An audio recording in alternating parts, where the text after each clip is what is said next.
From Outline Field in St. Petersburg, Florida, on a warm, sunny Saturday afternoon, it's a day for baseball history. The first appearance in competition of New York's new National League baseball team, the New York Mets.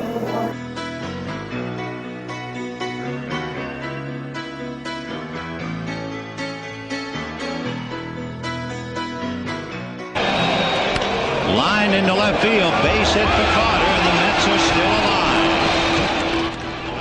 Just a small town girl living in a lonely world. She took the midnight train going anywhere. Just a city boy. Little roller up along first, behind the bag. It gets through Buckner. Here comes Knight, and the Mets win it.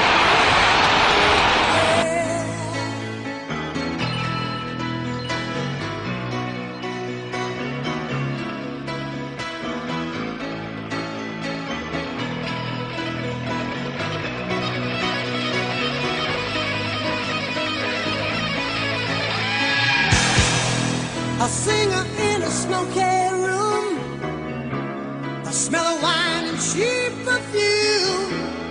For a smile they can share the night. It goes on and on and on and on. Strangers waiting. Lopez wants it away. And it's hit deep to left center. Andrew Jones on the run. This one has a chance. Home run! Mike Piazza, and the Mets lead 3-2. People living just to find emotion, hiding somewhere in the night.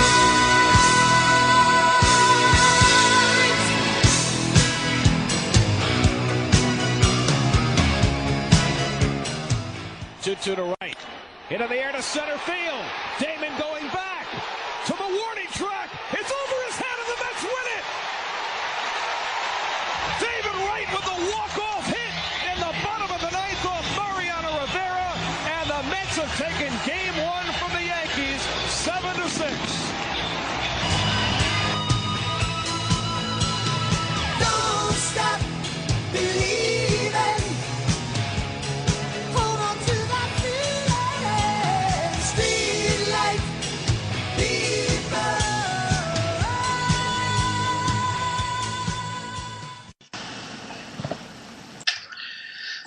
Good evening or good afternoon, depending where you are. Welcome to MetsBhoys number 15. I'm Jason, I'm in Scotland, and I'm joined today by my good friend over in Ireland in the banks of the Boyne, David Harper. Are you there, Harper? I'm here, man. I'm all the way up. And in New York City, I'm joined by Frankie Fraser and Nicola Vingler. Are you there, guys? Yeah, I'm here. Nick's walking the dog. He's walking the dog. He'll be back in 2 minutes. Is that a euphemism for something? Some code word. Some Italian mobster code. That's what it is, yeah. So, it's been a couple of weeks since we've been on doing the MetsBhoys show. And, what do we say? The season's done. We were sort of praying this wouldn't happen. But since we've been on here, we've played 12 games and we've lost 10 and won 2. So pretty much season's done. Starting pitching, Johan Santana's down with an injury. We've lost Dylan G to injury. Big Frank Francisco, our closer, he's been out. And essentially our pitching's just fell apart, especially the bullpen. The bullpen's been the worst in my memory supporting the Mets. It's been absolutely terrible. So what do we say? So, maybe yourself, Harper, do you think it's over, mate, or do you think there's still a week we can make the playoffs? Nah, it's 100% over, man. There's no even, in my mind, there's not even an inkling of hope. We don't have a strong enough squad where we could put a run together, and even if we could put a run together, I couldn't see us catching our opponents. Do you know what I mean? We're 12 and a half games behind the Nationals. We're only 3 games in front of Philly now, for God's sake. I think we're 8.5 games out the wild card spot. So nah, man, I think it's pretty much gone. Like, I mean, you could see us maybe going on another kind of 500 run. Do you know what I mean? But sustaining win after win after win, I don't think we've got the starting rotation. We've definitely not got the bullpen. We've not got the pitching. I think our offense isn't too bad, but we're just not getting the support for the mound. Like. Yeah, and when you look at the wild card race as well, we're 8.5 games behind two teams, so it's Pittsburgh and Atlanta, and then you have 6.5 behind the Dodgers, 6 behind St. Louis. So you'd need the 4 of the teams to collapse. Well, you need 3 out of the 4 to collapse for us to get in there. Nah, I can't see it myself, mate. What about yourself, Frankie? What's your view? Is the season done? It's fucking done and buried. I came to terms with it, probably Friday night. It was probably the maddest I've been all year with this team. And by last night, I just came to terms with it, that the season's over, and the only thing to do now is decide, which direction you want to go. And, I mean, honestly, I'll be honest with you, I would just shut down Johan for the rest of the season, to tell you the truth. I mean, it's no use for him coming back and getting injured again. But, it's the pitching. It's the starting pitching has gone away now from us, which has been our strength all year. Hitting wise, I mean, it's hard to say. I mean, sometimes we look like, we've put 13, 14 runs on the board. In other games, we struggle to put, a run on the board, and it's just inconsistent hitting. The bullpen is just, I mean, the first quarter of the season, they didn't do too bad, but the last quarter of the season, the last half now, it's terrible, and it's what's killing us. And all year, if you really look, our starters were only going into the 6th, 7th inning, except for RA, of course, and Johan with a couple of exceptions. But, this bullpen is just now done, and that's signals to us it's the end of the whole season. And now we just got to look forward to, things like, signing. Hello? Frankie, you've dropped off there, man. Still looks as if he's on. It's past it. He's that annoyed. Nah, they've went off. They're coming. Just, you back, Frankie? Is that, hold on. You got it now? Ah, you're there, man. Yeah. You cut off there, Frankie. So the part he cut off was the bit when you says we just have to look forward to maybe signing somebody, and then you cut off. So on you go. It's just we got Matt Harvey, we got Zach Wheeler, and I mean we gotta.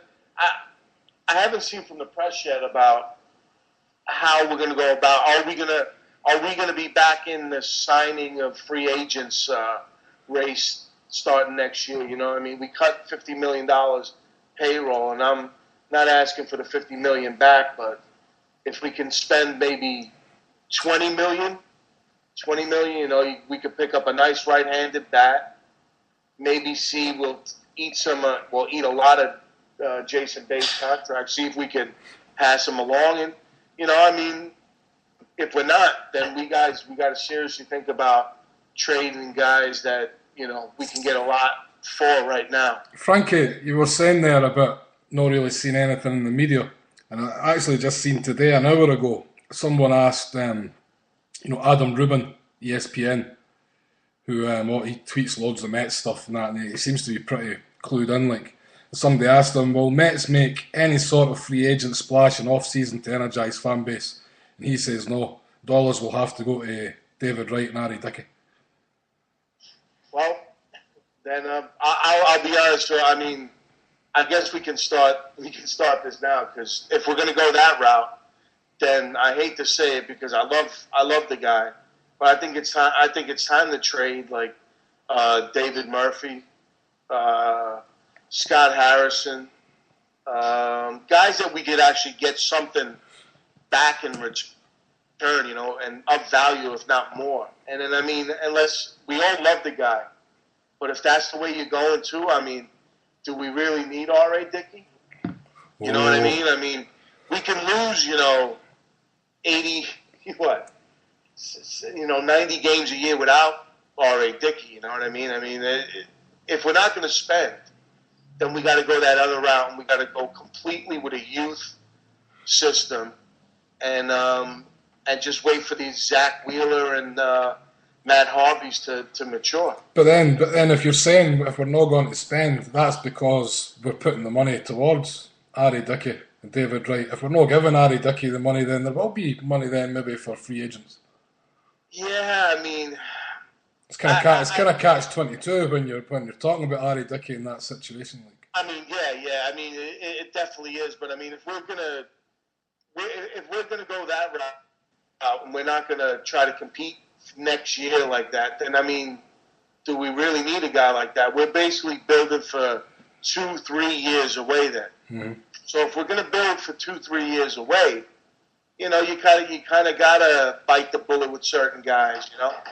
And R.A. might be one of those guys because let's face it, we could get a lot for R.A. Dickey for some team that's, you know, going into the playoffs and needs another frontline starter. I mean, that's a nice guy to work with, you know, and have on your rotation. But like I said, I don't want this, and I'll repeat, I don't want this. I would rather go the route of keeping these guys.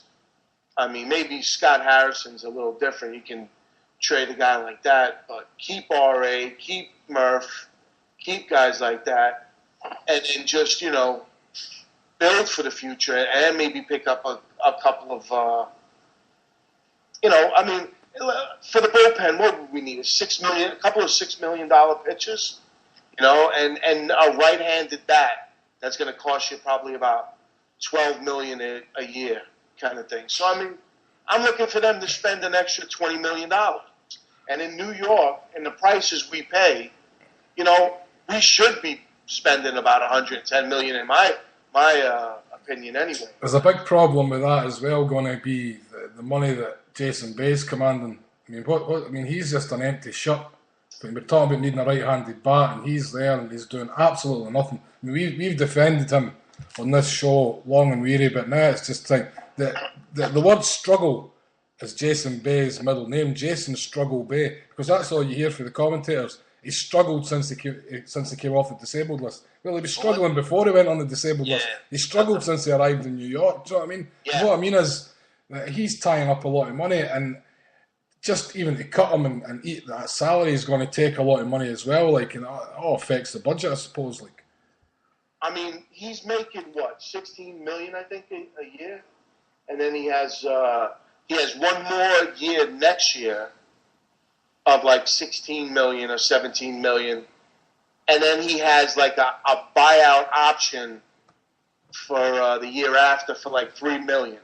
Mm-hmm. So if we could eat, I don't know, say $10 million of his contract for next year, and trade him to even a team like, maybe he could go back to like the Pittsburgh Pirates, you know, like that kind of team, and I think he would do real well away from New York. I shouldn't say real well, but I think that guy is just, this city wasn't meant for that guy. He needs to kickstart his career somewhere else, like, yeah, even for his own benefit, not just about money and that. He needs to go and be a baseball player somewhere, like. Absolutely, somewhere where they'll love him, they won't boo him, and there's plenty of places like that in America. Most of them are in the Midwest. I think, I mean, just look at Charles Beltran and the year he's having. Mm-hmm. You know, I mean, there's no pressure, there's no booing, there's no... That's what he needs. He needs a pressure-free kind of place to play, and I think he would do well. And we're going to have to eat a major, major portion of his contract, you know? See, the thing about him as well, mate, seeing flashes, he still shows that he's still got it, because he can knock the ball out the park, no problem. He does it nonchalantly at times. He's still good in the field. He plays hard, you know, and he, as you say, guys say, he hustles for every ball. But he's just a waste of a shirt, as Harper said. It's time for us to just forget about it. I think the word in the street is they're giving him a week. He's got 7 days to turn it round, and then they'll be dropping him, seemingly. That's the sort of Terry's going to keep him in for the next 7 days. When is Baxter due back, Jason? Sorry, Baxter? When's he due back? I don't know, Frankie. Do you know? He's not too far away. He resumed actually throwing. That was the last thing that they were letting him do, was actually start throwing balls, and they let him start doing that last week. So I would say we're going to see Mike probably in about 2 weeks or so, and Francisco too. I mean, Francisco, I don't know how he's actually been pitching, but I know he's been pitching. So he had a minor setback at Saturday, they say. Oh, there you go. I know, but I know, just doesn't name the post. Huh? Yeah. So Nicky, I hear you're back in the room. The dog's been walked. Yeah. So, as always on the show. So we're doing a wee round the room, mate, just to see, do we think our season is over officially? And so I'll put it to you: is the season effectively over if we get absolutely no chance of making the wild card? I don't want to say that there's no chance of making the wild card, because I really do think anything, they could turn around and go on a 6-7 game winning streak, and guess what? You're right back in the mix of the things. However, as a fan watching the team, just looking at the body language, and I do think it's over. I don't think they are going to make a run. Anything could happen, but I think for the most part, as Frankie said, it's on to worrying about the future. About Adam Rubin, he is the Mets beat writer. But so he does have a lot of input on the team, but he's also hated. He's also very disliked. Yeah. In terms of free agency, I don't expect much as a big splash, because I do think the Mets are going to re-sign David Wright, as they should. I'd rather them not, and I'm sorry, Jay, I'd rather them not throw a big contract at R.A. Dickey, as good as a year as he's had. I'd rather actually shop him around right now. There's a team that can make a push at the wild card that might give you a major league ready bullpen arm or something that they could do. I'd rather another start pitcher. Yeah, I honestly don't think we need to give R.A. Dickey a long-term contract right now, because the future, as we saw Thursday night, is our pitching staff with Harvey, Wheeler, Neese. We still have Johan, Familia, Pelfrey. Who? Pelfrey. Pelfrey, Dylan G. I like R.A. Dickey. He's a great story. But Met fans got to think about this. If it's for another year, maybe a 1-year contract with Dickey, I could see it. We don't have room for R.A. Dickey for a 4- or 5-year deal. As great as he is, as great as his story is, as loved as he is, we don't need him for 4 or 5 years. We have, for the first time in a long time, the Mets have a surplus of young pitching that they should be shopping R.A. Dickey by Tuesday to see if they could get a major league ready arm. And another thing, why didn't they make the trade for Luke Gregerson for Danny Murphy? I like Danny Murphy. He's got a good stick. Do I think he's the future second baseman of this team? I'm not sold on that. Luke Gregerson's a solid bullpen arm. He's under control till 2014. We have Wilmer Flores and some people, in the minors to fill second base. We need help in the bullpen. So I don't know why they're not trading a guy like Murphy. And as Frank mentioned, Scott Hairston is, I think, who was looking at him recently? Padres, was it the Rockies? Padres or the Rockies? No, it wasn't the Rockies. I think it might have been like the White Sox, or somebody in contention was interested in the Tigers. The Tigers were interested in Scott Hairston. Trade these guys. Let's face it. Yeah, anything could happen. They could still make a run. But for the most part, we're out of it. No one's catching. The Nationals are for real. The Braves are still going to be there. The Dodgers traded for Hanley and became instantly, in my opinion, one of the best teams in the National League, if not the best team. The Reds are red hot. The Pirates are still in the mix. The Mets have a long road ahead of them, and now a lot of teams in front of them. Mm-hmm. So it looks over. So why not trade some of these pieces and get some bullpen help? In the offseason, put your money on David Wright, make the fan base happy, keep David Wright, keep the franchise player. And I still think they're going to go and sign a gap player or two. I'm not talking a big splash, but they'll go and sign a guy that could play a role and fill like a second base void if they traded Murphy. So is the season over? Yes, but I think there's a lot to look forward to with the New York Mets, especially with the bullpen arms. You know, don't turn off the television, people. Don't not watch.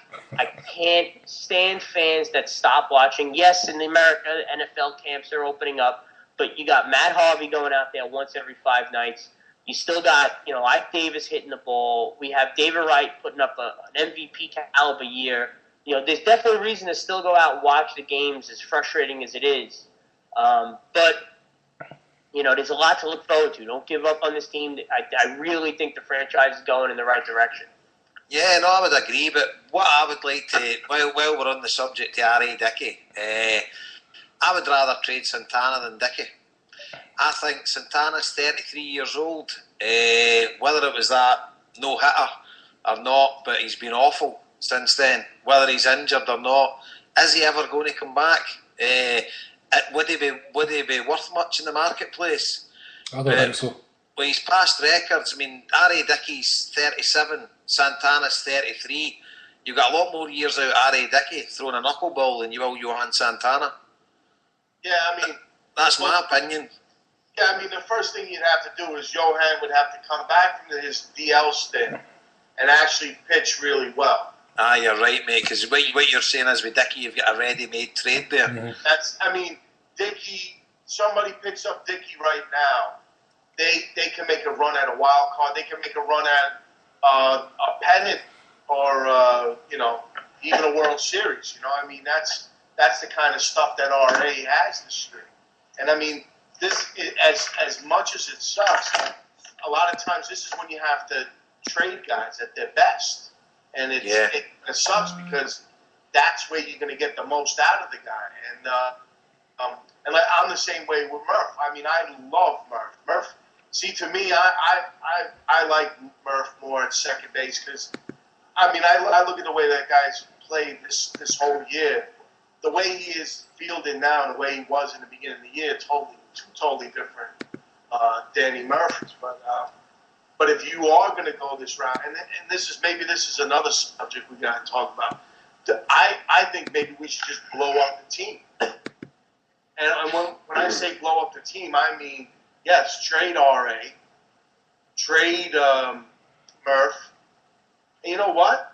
While we're at it, I mean, you don't want to trade him right now because he would be as low, but you might think about starting to trade a guy like Ike Davis.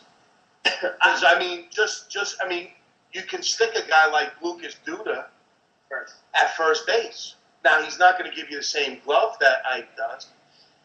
But, I mean, the two of them are looking more and more like it's like the second coming of Dave Kingman, where it's like big bomb home runs or strikeouts.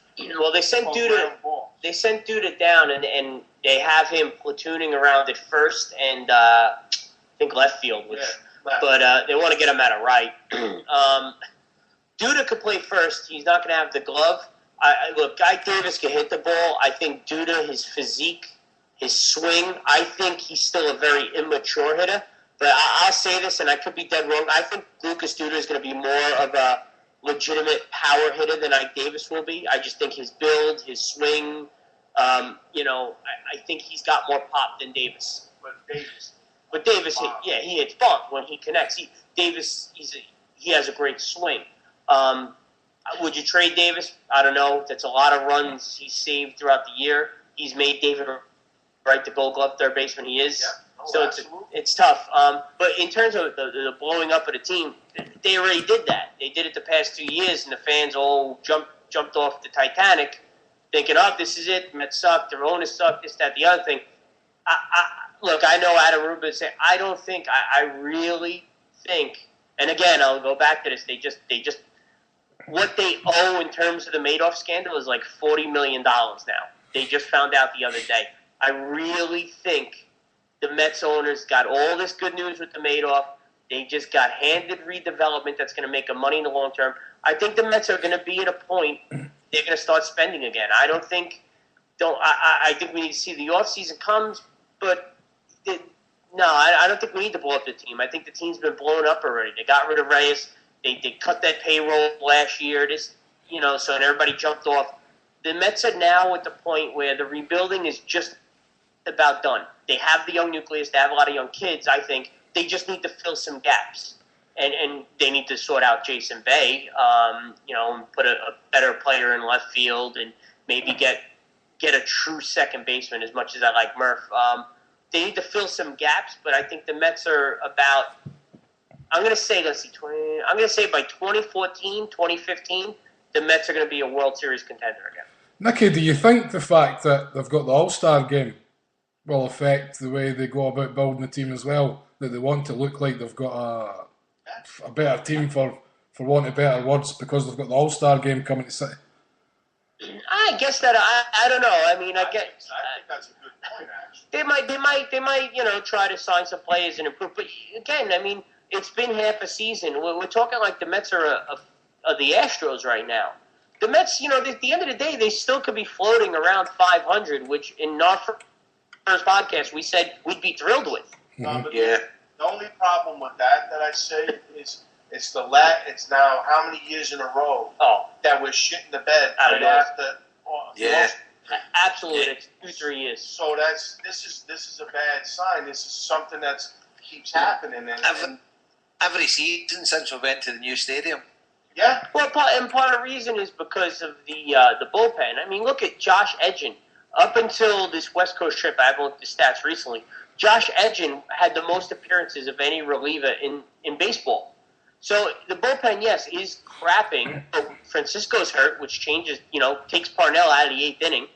Francisco's hurt. Edgin is overtaxed. The bullpen is used a good amount because our pitchers really, outside of Dick. They don't go long. Yeah, outside of Dickey and Johan, they don't go too deep into games.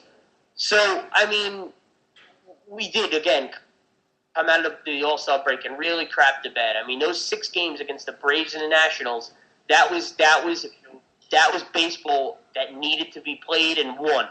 And they came out and they lost those games, and you knew it. You just knew it, like, up, here we go. But I don't know. I still think, the Mets are going to be floating around 500 before the end of the year. And in the first podcast, we were happy with that. And, look, it's been a really bad streak out of the All-Star break, and I imagine going to San Francisco, it's going to get a little rougher. But don't jump off the bridge yet. I still think this team's going to be mid to high 70s winning, which is the same as last year.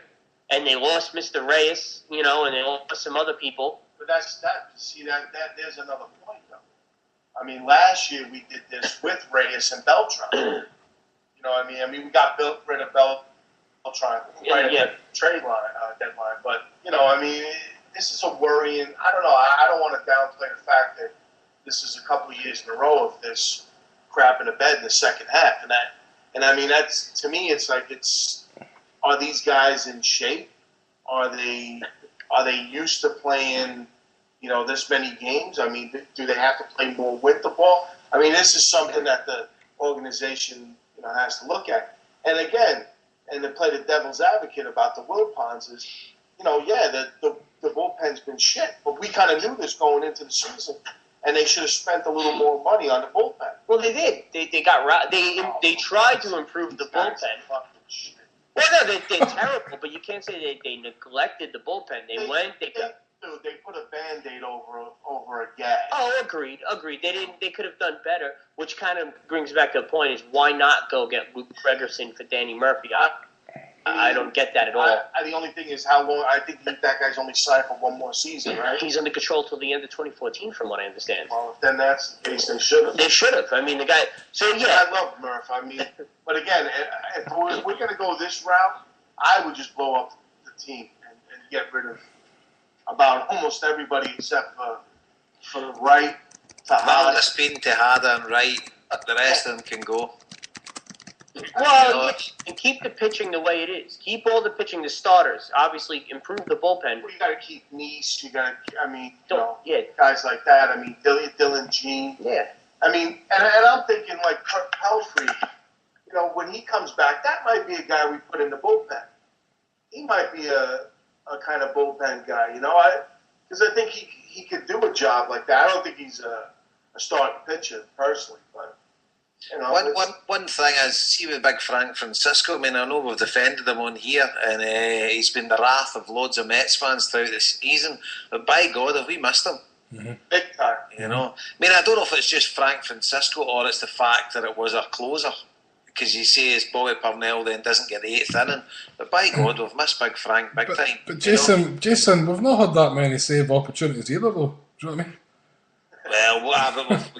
Any time we're getting into extra innings, we can forget it, you know. Mm-hmm. We're getting into extra innings and we're losing 6 runs in the 10th. That's it. Nicky, You know. Frank, I mean, me and Jason were talking earlier today. You think about how bad this bullpen's been. I mean, it's been so bad. And we've still been kind of hovering around the 500. Obviously, we've went in this bad run. But the start last night, me and Jason were talking about this earlier, and it's quite surprising that the Mets were tied with the Yankees for second in Major League Baseball, tied with the Yankees for most runs scored on the road. And obviously, with last night's game, they went above the Yankees. So they scored the second most amount of runs on the road in Major League Baseball so far. So when you think about that, what is it? I mean, it is the bullpen that's shit in the bed, and obviously we're not a great team in New York. Yeah, I mean, the confidence is just ever since Johan kind of went down. I think this team took a big hit. I mean, I think that's what happened. Tell me something as well, Frankie. See now the dust settled. Do you guys, I mean, me and Harper don't know enough about it, but do you think with Johan's no-hitter that was what sent him over the edge? Or do you think it was just something that was going to happen anyway? It was going to sort of get a twinge and take a dip in form? Or do you think is it a direct result of his no-hitter? I think it's part of it, and I just think the other part is coming off injury, he's a little gassed. His arm's not used to pitching as many innings, and he's just gassed. But do I think that had something to do with it? Yeah, I definitely do. And then the other thing is he got spiked. I mean, that doesn't help. And so I think he had a couple of stitches, didn't he? Putting his putting his ankle or something. So I mean, yeah, all of this stuff together doesn't help. And it's you said it, Jason. I think it started with Francisco going down, and then it's just like you lean more on your starting pitchers, and then your pitchers start getting hurt, and then it's just like a train. It's just everything runs into each other. Yeah, and the confidence factor from everybody in the team when the younger guys are looking for a bit of leadership and they see things sort of falling apart round about them. And I think when you've got a young team and the confidence starts going, then you're right, it's a domino effect. One thing I would say is he's discussed maybe potentially trading Ike Davis.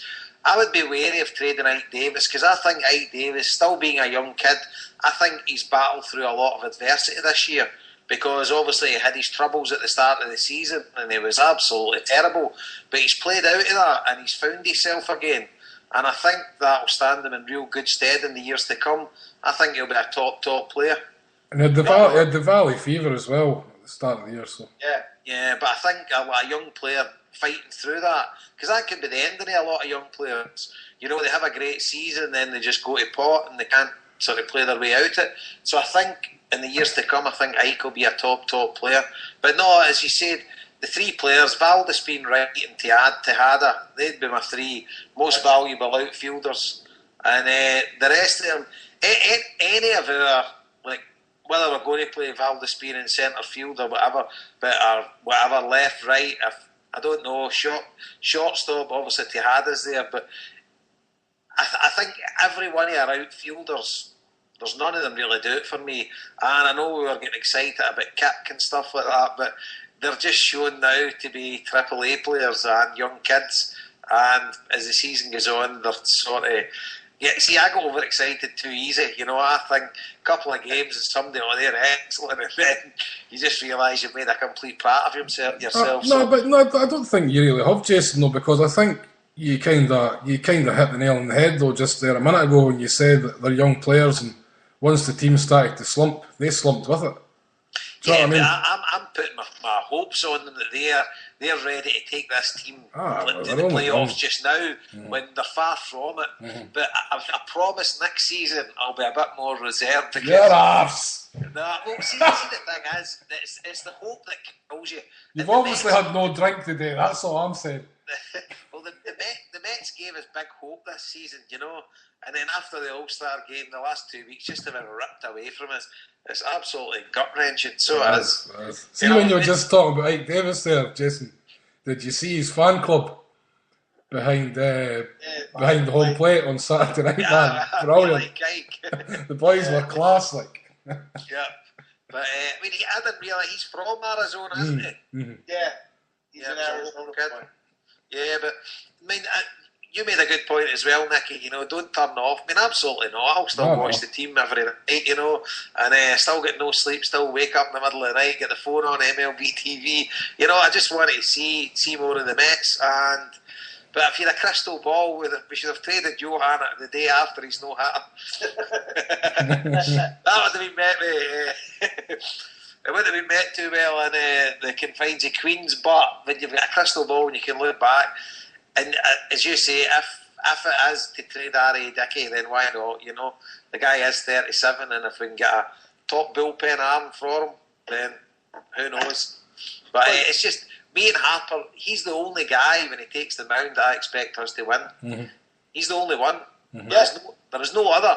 When Santana takes the mound, I don't expect us to win. Well, I really think, though, if anything, Met fans, what you should be doing the rest of this year is every 5 days really clear your schedule, sit down and watch Matt Harvey pitch. Because what we saw the other night, look, obviously it was a fantastic game. You got to see him throw more, but he's got incredible movement on his fastball. His breaking stuff is great.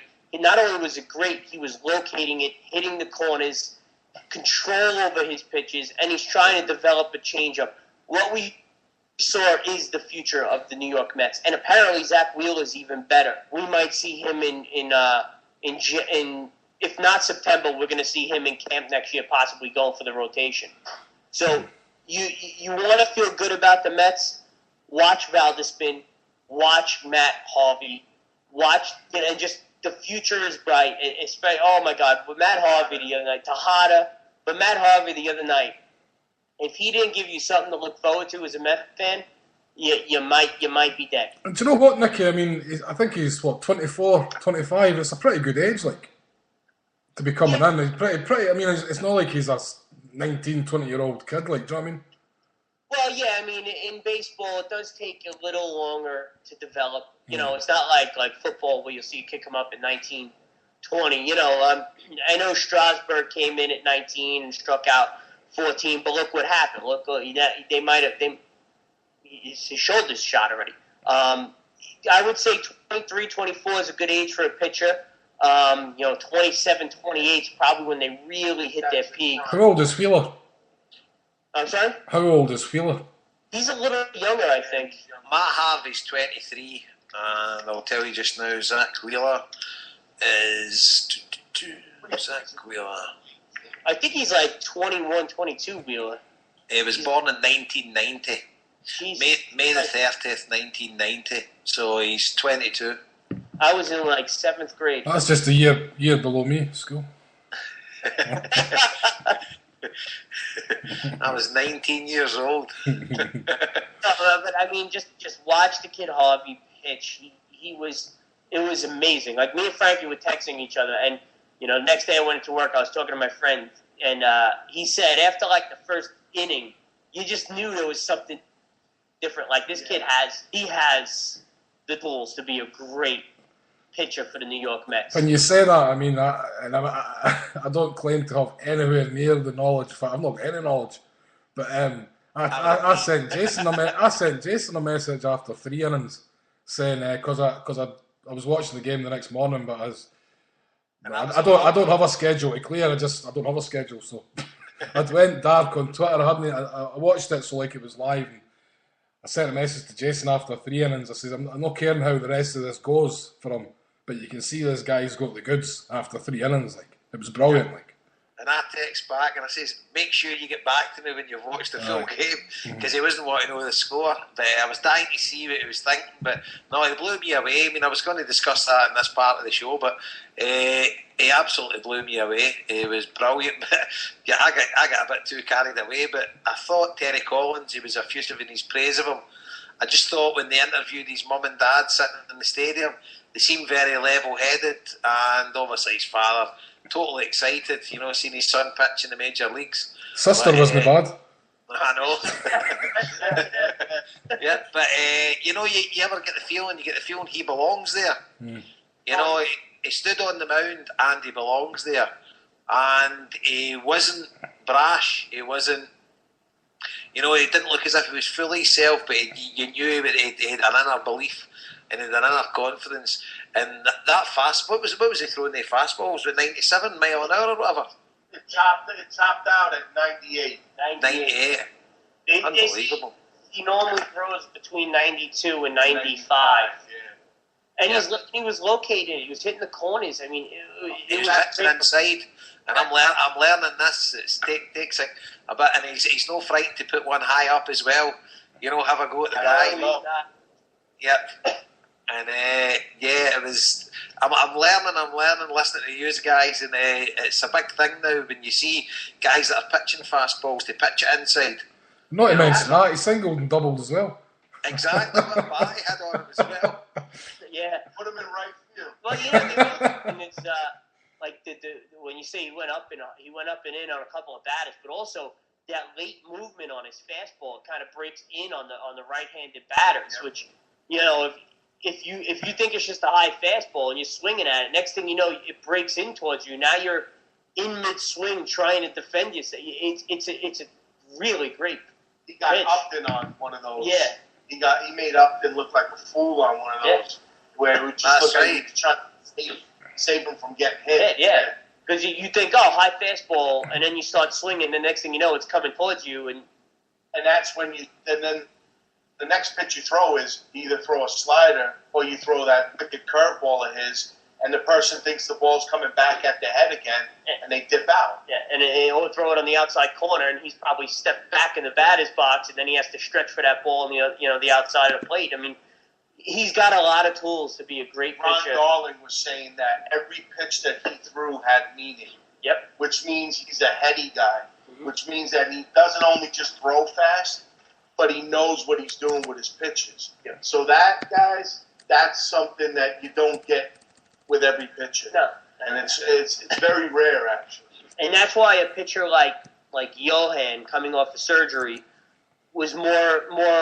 You would think he would have more success because he's a smart pitcher. He knows the battle. Where if you got a guy who just comes out and throws 100 miles an hour, take a Jordis Chapman. Yeah. If he has a serious injury, he might be screwed because all he has is a 100 mile an hour fastball. So. But yeah, I'm very excited about Harvey. It's a lot of fun to watch. I'm curious to see how Duda gets back into the swing in Buffalo. I think we're going to see him back up before the year's over. Just try to get him some confidence, get him hitting consistently. He has more power than he showed. I think he has the power to be a 25, 30 home run guy. He just needs the confidence in his swing, and I don't think he had it. And whatever. Kirk has got an amazing glove too. Yeah, Kirk. I mean, I love his. And he does have a little pop. He's just got to learn how to hit curveballs, breaking balls. He's just that, and that's what separates AAA players from major league players is being able to hit that curveball. He's like Samson since he got his haircut. Yeah, right? He should have kept that surfer boy look. I mean, I do, and Jason, don't give up on that guy, because I do like that guy. I think he has to learn, and I think he's like Duda, too. Go down, get some confidence in AAA, come back. You can do it here. You've done it here. And I think he'll be back. Now, Bay is the one spot that's killing us, because the money and the spot that he's taken up is just, you know, I mean, if he was a $10 million player, I think we would have cut him already. Yeah. I really do. Or at least we would have paid all his whole salary and traded him to somebody. His confidence is shot here. He's killing us in that lineup. You know, Ike Davis, yeah, I mean, he's given us pop-off, you know, with the home runs, but the batting average is killing us. He's not getting enough hits. We have guys here that are just – how many guys do we have batting under 250 starting? Well, like 4? I would think so. You know, I mean, it's hard to have a lineup like that, you know, like where you have 4 of your starters batting under 250. I mean, I know we don't play in the American League, but it's still that's a very, very low average.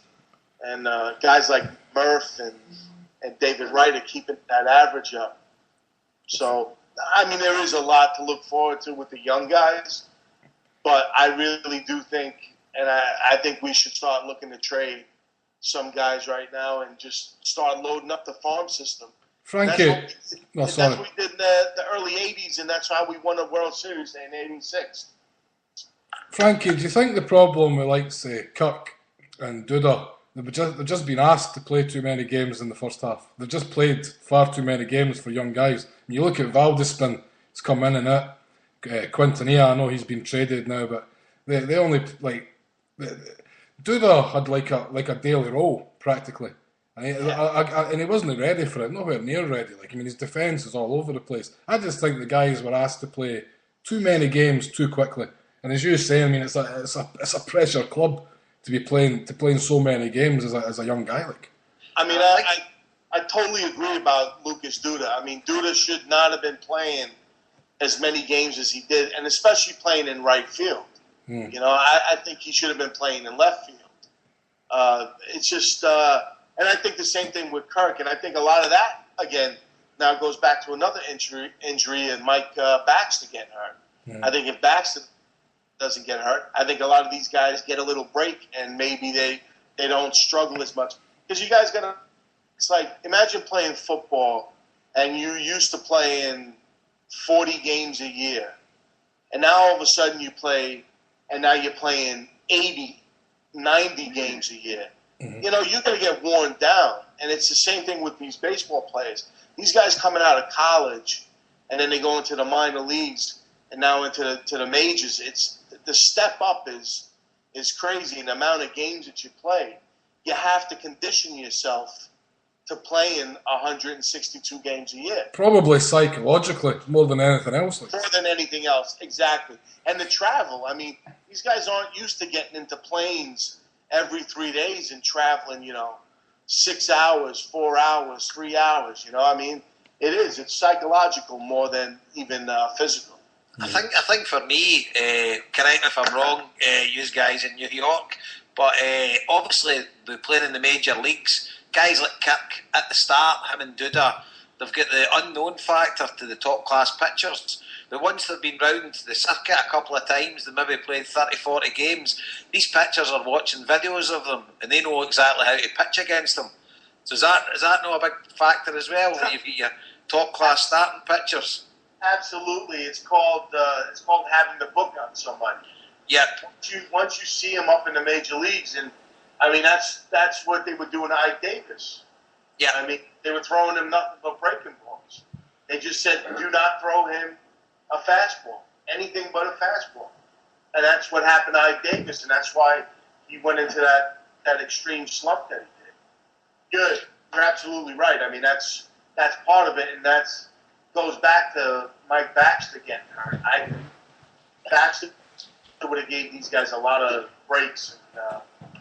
But, everybody has injuries, so I don't want to just blame injuries on why we're shit in the bed once again. No, it's not injuries. It's I think our bullpen is a little tired. They're obviously not as good as we thought they might be. The lineup, maybe, the everyday players getting too many games. It's a lot of factors. It is worrisome now that 2-3 years in a row, the All-Star break seemed to be like wall that we come out of it and we're just mentally not there. I don't get it.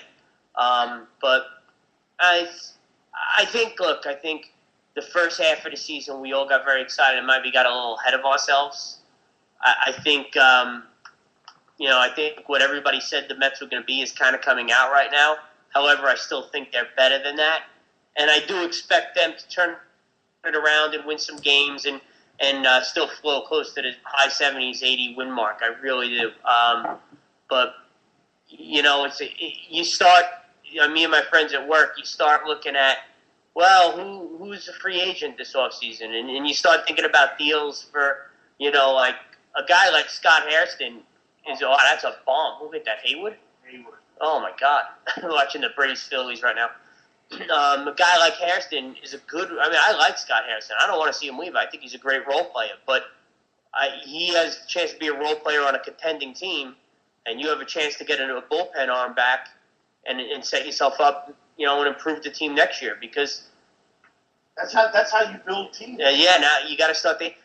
A month right before the All-Star break, we were thinking, okay, who can we get now? Well, we're looking at Carlos Quinton, how we can help the team now to make a push to the All-Star, to the postseason. And now our mentality is, okay, well, forget about Quinton. We don't need him now. But what about getting Gregerson or Brandon Liege or League or whatever how you pronounce it? They're looking at him for the bullpen. And he's for next year, and so your mentality kind of changes. But I just the team. It's frustrating. It's frustrating that they're losing, but the team, I think, is in the right direction. I really Nicky, do. what something that we've never touched on at all, and maybe I'm jumping the gun, but say we do keep losing games, we can't put a run together, is the manager's job, is Collins' job got to be on the line? No. No way. And then you don't hear any fans here in New York.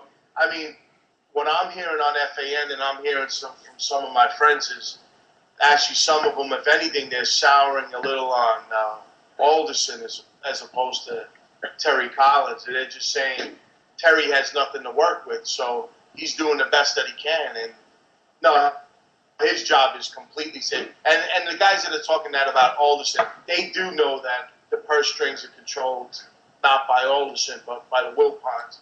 So it goes back to the hate for the Wilpons. So yeah. Do you think they've let us down by, as soon as the trade window was opened, that we didn't go out and go after somebody? Because I don't think we're going to get anybody now. They must have decided that this season's blown, so we'll just go with what we've got. So did they let us down by 2 weeks ago, not going out and getting a bullpen arm for us? No, they took the standard way, because if you make a trade earlier, you might not get the value you would get if you make the trade 2 days before the trading deadline, when teams start getting a little more desperate. If they were still in the mix, they might, they could call up and say for a Carlos Quinn, or maybe they were looking at like Josh Johnson. Like they would get a better deal now because the Marlins are more desperate to get him off their payroll maybe than if they did 3 weeks ago, because they, you still got 3 weeks, other teams. So I think the Mets took the standard approach for most teams. Most teams. I think we all agreed on it too, right? The last show. Yeah. Just wait it out and see how things go after the All-Star break. And they took the right path, Jay. I don't think they needed to make a move sooner, because you get the better value the closer to the All-Star break. Because for a team that's looking to offload a big money star, they'll cave a little as the deadline approaches. Or if a team wants one of your stars, they'll throw in that extra prospect is that they, because they need that player now. So I think they took the right path. The only way they let us down was on the field. Yep. Okay, that's fine. And an aside this year, I know we spoke about Matt Harvey, but it was he set a new Mets franchise record for 11 strikeouts in a debut, and he became the first player in modern baseball history since 1900 to strike out 10 or more batters and get 2 hits in his major league debut. So there you go. So happy days. It was unbelievable. I mean, that's probably the biggest highlight this year so far, other than the Johan no-hitter. Well, that was what I was thinking last night. I says, well, if anything in this season, to me personally, it's been R.A. Dickey the no-hitter and Johan, and then Matt Harvey. So that's been my 3 highlights of the season. And let's face it, we were never expecting us to win the World Series, and we sort of were all waiting for this time to come. And most of us probably thought it would have came earlier than just now. But it's just that it's a killer when it comes. You pray it's not going to happen, but when it does happen, you're just deflated. But what do you do? You just need to go on with it. So, what about young Valdespin? He excites me big time. We've spoken about him quite a few times in the show, but I just like everything about that kid. I think he's going to be a top player. What do you think? I am the man. Yeah. He's definitely, opened my eyes. I was curious to watch him from the day they called him up. He's been up and down, but he definitely can hit the ball. I didn't think, when you look at him, he's not exactly the biggest, physically dude, but he could flat out hit the ball. He could play the game. He's exciting. And so far from, I know there's been reports that he has an attitude towards him. I haven't really seen it, You can tell he's cocky, he's sure of himself, which I love. I love it. Being cocky and being flashy, though, kind of two different things, But he's definitely exciting, really exciting to watch. Especially when he comes in and pinch hits and hits home runs. I mean, the guy's, like you said, you don't expect a guy his size to come out and belt the ball as hard as he does. He's killing it. And everywhere they put him in the field, wherever they put him, he does a good job. So the guy's just talented. I like the guy. And he's another reason they should have traded Danny Murphy for Luke Gregerson and put Valdespin, because that's his natural position, I think, is second base. Can you imagine Valdespin and Tejada up the middle? I think unless, Alderson was playing a little hardball and maybe get a little more, or maybe he has a better deal, I don't see the need to keep Murphy. I know there's 5 teams that really like Murphy, and I know actually one of the guys that has a hard-on for him is actually Don Mattingly.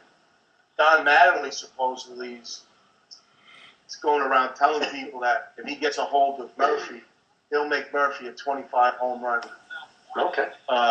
325 325 batting average, 25 home runs, and this is what Don Mattingly's telling people. So maybe this is why they're waiting. I don't know. Fair enough. And back onto Valdespin, and another thing, he broke a Mets franchise record as well by hitting his 5th pinch hit home run of the season. That's crazy. Mm-hmm. Yep. And his first. He collected his first major league hit home run in RBI. It was a 3-run home run against Jonathan Papelbon, and it was that hit from Valdespin was the first player ever to record his first hit as a home run off a player who's 200 or more career saves. So he's not frightened of anybody. Whoever's going up and pitching against him, he's confident he can do it. But no, you're right, and he excites me big time as well. So. See, like, for instance, a second baseman and a shortstop, are they very similar? And, do you have the similar skill set? Do you have to play either position, or is it totally different? Wow, that's a really good question. I would say no. I think you have to be different. For a shortstop, you need more range. Yep. Definitely. You don't have to have the throwing arm at second base. You need a better arm at shortstop, because a lot of times you have to go deep in the hole to get a ball and make the throw. Yeah, good point. Throw to first, yep, from your knees and stuff like that as well. Exactly, yeah. And second base is it's on the other side of the field, so second base is usually where they put guys that probably don't have the same range as a shortstop, absolutely. And usually a second baseman has a little more pop. Well, in the old days, before Cal Ripken, shortstops were traditionally thinner guys, shorter guys who had more range and could get more balls up the middle. The second baseman was more of a bulkier, squattier type of guy who could hit more home runs. Because at second base, you don't need the defensive ability. back now there's plenty of left-handed hitters, but most, I don't know about historically, but I think, back in the day it was mostly right-handed hitters, right? Yeah. So, the ball was going to go to third and short. So you could sacrifice a little defense at second for a better pop, for a better bat. But I think you just need to be a better defensive player to play shortstop. Absolutely. Definitely not the same skill set. And remember, you're on a different side of the base. You're making different turns to throw the ball. Baseball, it's all up the middle. The catcher, the pitcher, the shortstop, and center fielder. Well, I would say one thing about second base, maybe. I think second base, you need to have more of a technical understanding of the game, Exactly. a brain, because you need, second base, you got to know when to cover first, when, the cutoff shortstop cuts off as well, but when to be on the bag, I think you need more of a technical understanding of the game to play second. I think there's more decisions to be made at second than shortstop, but I played third base my whole life growing up. And then when I started playing softball with these guys from Woodside, they already had a third baseman, and I had to go to second. Let me fucking tell you, man. I was lost. I was fucking lost. Holy shit. You have to know when, just like he said, you have to know when to cover first, when to cover second, when to go, into the outfield. It's a hard, it doesn't get a lot of notoriety, but you definitely have to be a very heady, smart, react to things really fast kind of player. It's a hard position. So even I look at all the positions, I think I'd have been a good designated hitter. So tell me something then, in your opinion, Nicky and Frankie Harper, you give us yours as well, but what would you say is the hardest position in the field to play? Catcher. Catcher. No qualms. After that, third base. It's third base is just you God, you got to pay attention.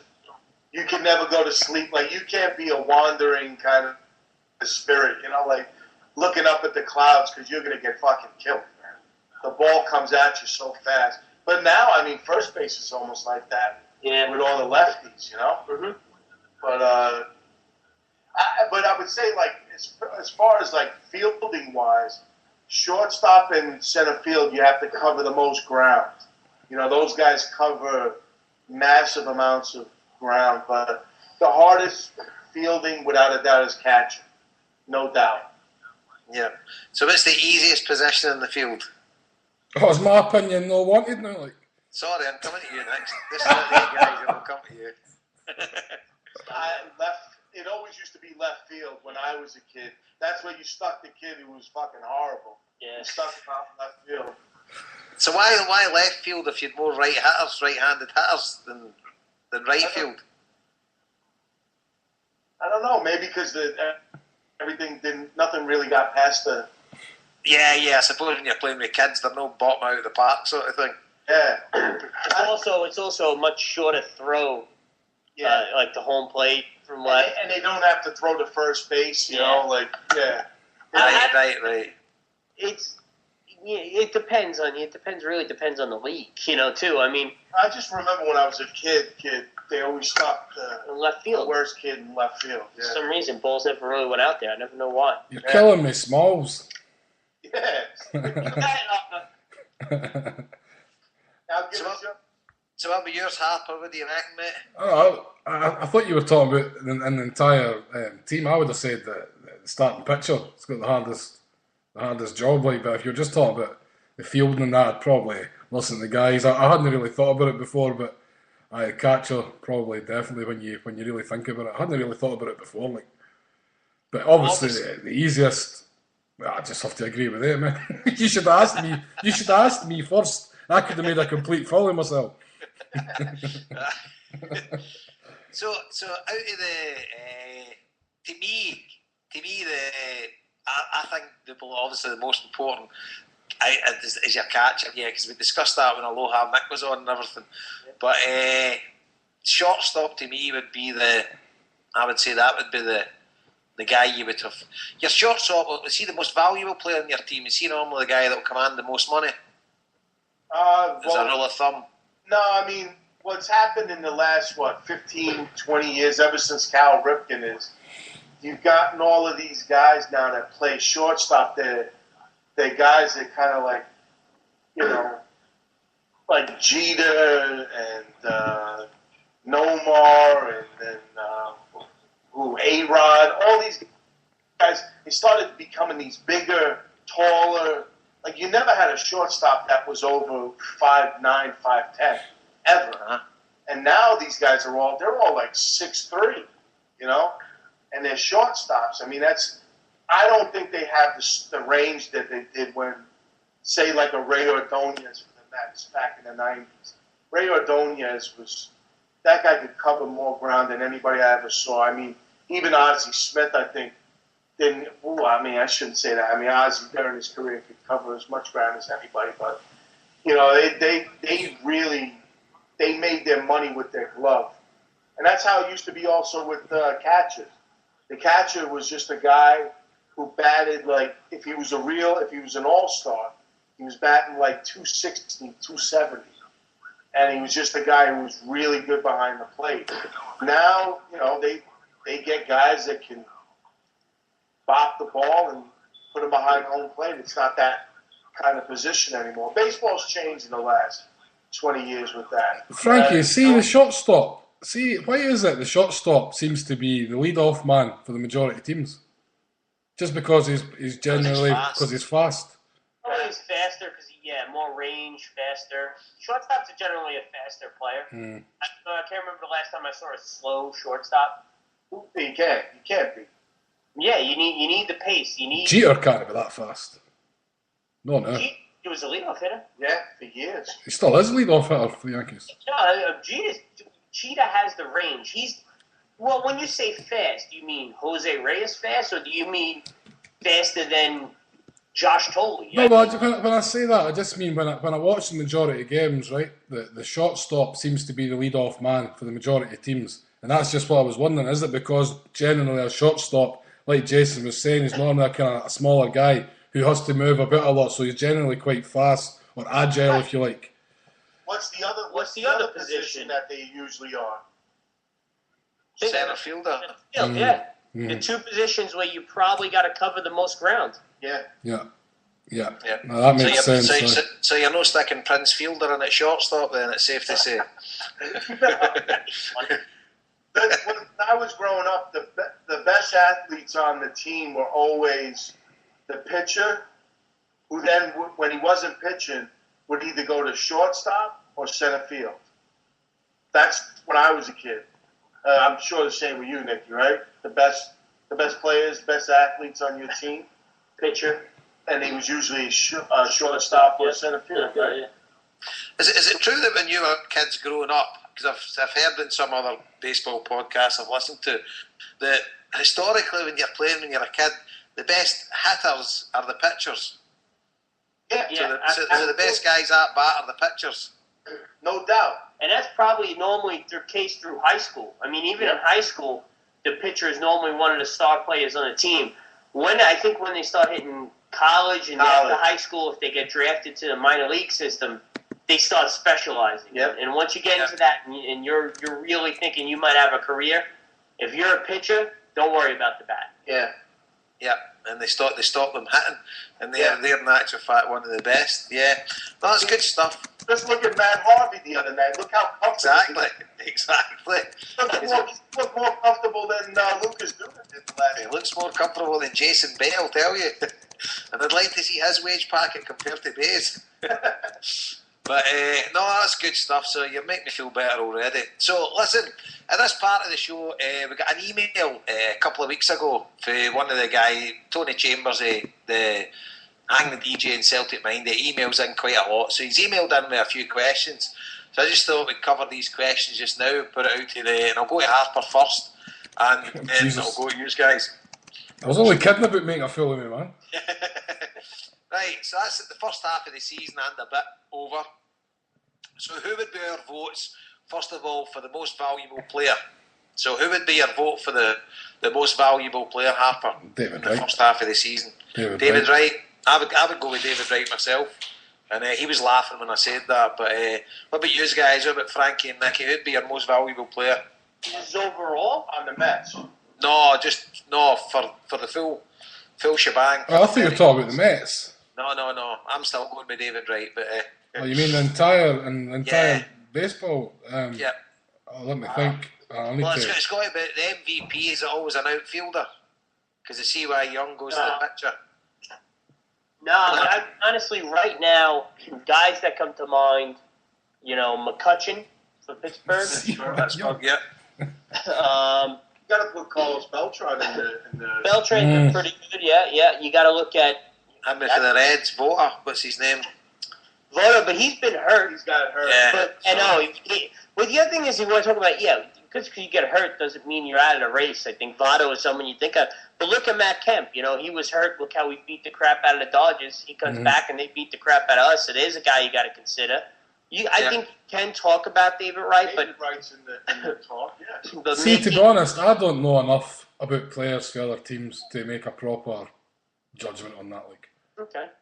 Well, I mean, the thing is, if you don't make the postseason, you're probably not going to get the nod. Yeah. If you're going to be the most valuable player, your team should be in the postseason. I can't remember the last time. Maybe there has been, but I would say. Awesome. Was the last time. So. Yeah, I would say right now,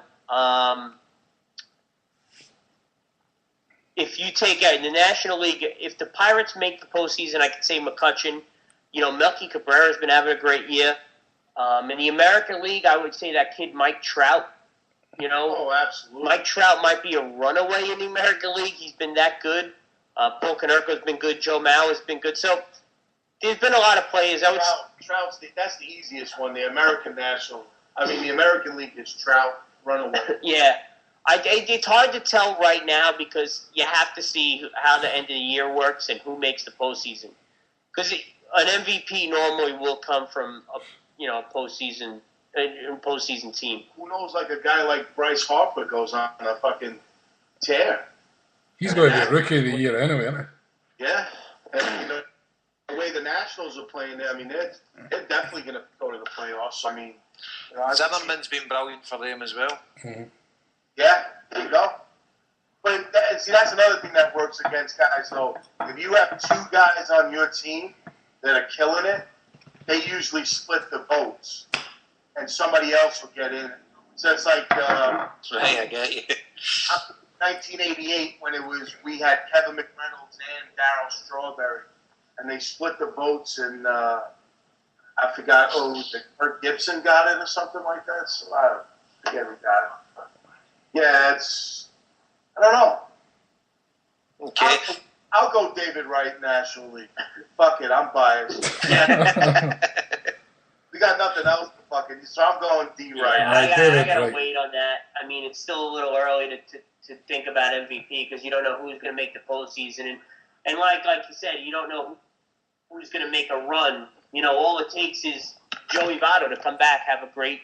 He's come back in a couple of weeks. 10 home runs in a month. 10 home runs in a month. Reds right now winning 6 straight. It's a lot of factors. It's kind of hard to really choose an MVP right now. I think what Tony was on about was just a half-season awards. He wasn't on about the full season. So he's like, up to the present time, who do you think? So we've put our candidates up there, McCutcheon and stuff like that. So who would be your Cy Young at the half-season? Jeez. R.A.? It's got to be for me, Without a doubt for me. So I've got 2 best players in already, and we're out the race. But listen, we were only talking to the All-Star break. Yep. What's his name? You got R.A., you got Gio Gonzalez, you got Johnny Cueto, who's had a pretty good year. Matt Cain. Dempsey's had a good year. But Matt Cain. I think right now, if it was before the All-Star break, I would say R.A. Dickey, hands down. After the All-Star break, I don't know. You got a couple guys. Look, Matt Cain. So right now I would say probably more Gio Gonzalez. Matt Harvey, 0 ERA. Yeah, Harvey. What about Tim Lincecum? He's actually came back well, hasn't he, after the break? Well, it couldn't get any worse. No, but I mean, he has started to play. Like, man, that was a bad start. Is it Harvey Lincecum on Tuesday? Is it? Is it? Is it? Yeah, I think so. No, sure. It's Hefner Bumgarner on Monday, so I think it is actually Lincecum and Harvey. By the way, I thought Hefner pitched not too bad the other day.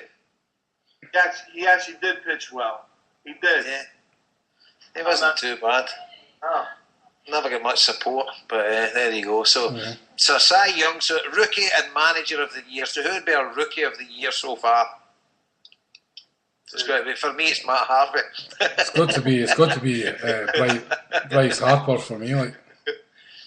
So Jason, let's get manager out of the way for you. I guess it's got to be Terry. For me, it's got to be Ozzy, just for the absolute bomb that he's done in Miami. Brilliant, give him it. To me, you've got to look at the Nationals and the Pirates. Their managers. I would definitely take Davey Johnson as manager of the year. That's mine. Of course. Yep. Rookie of the year. Are we just doing National League? Yeah, I guess so.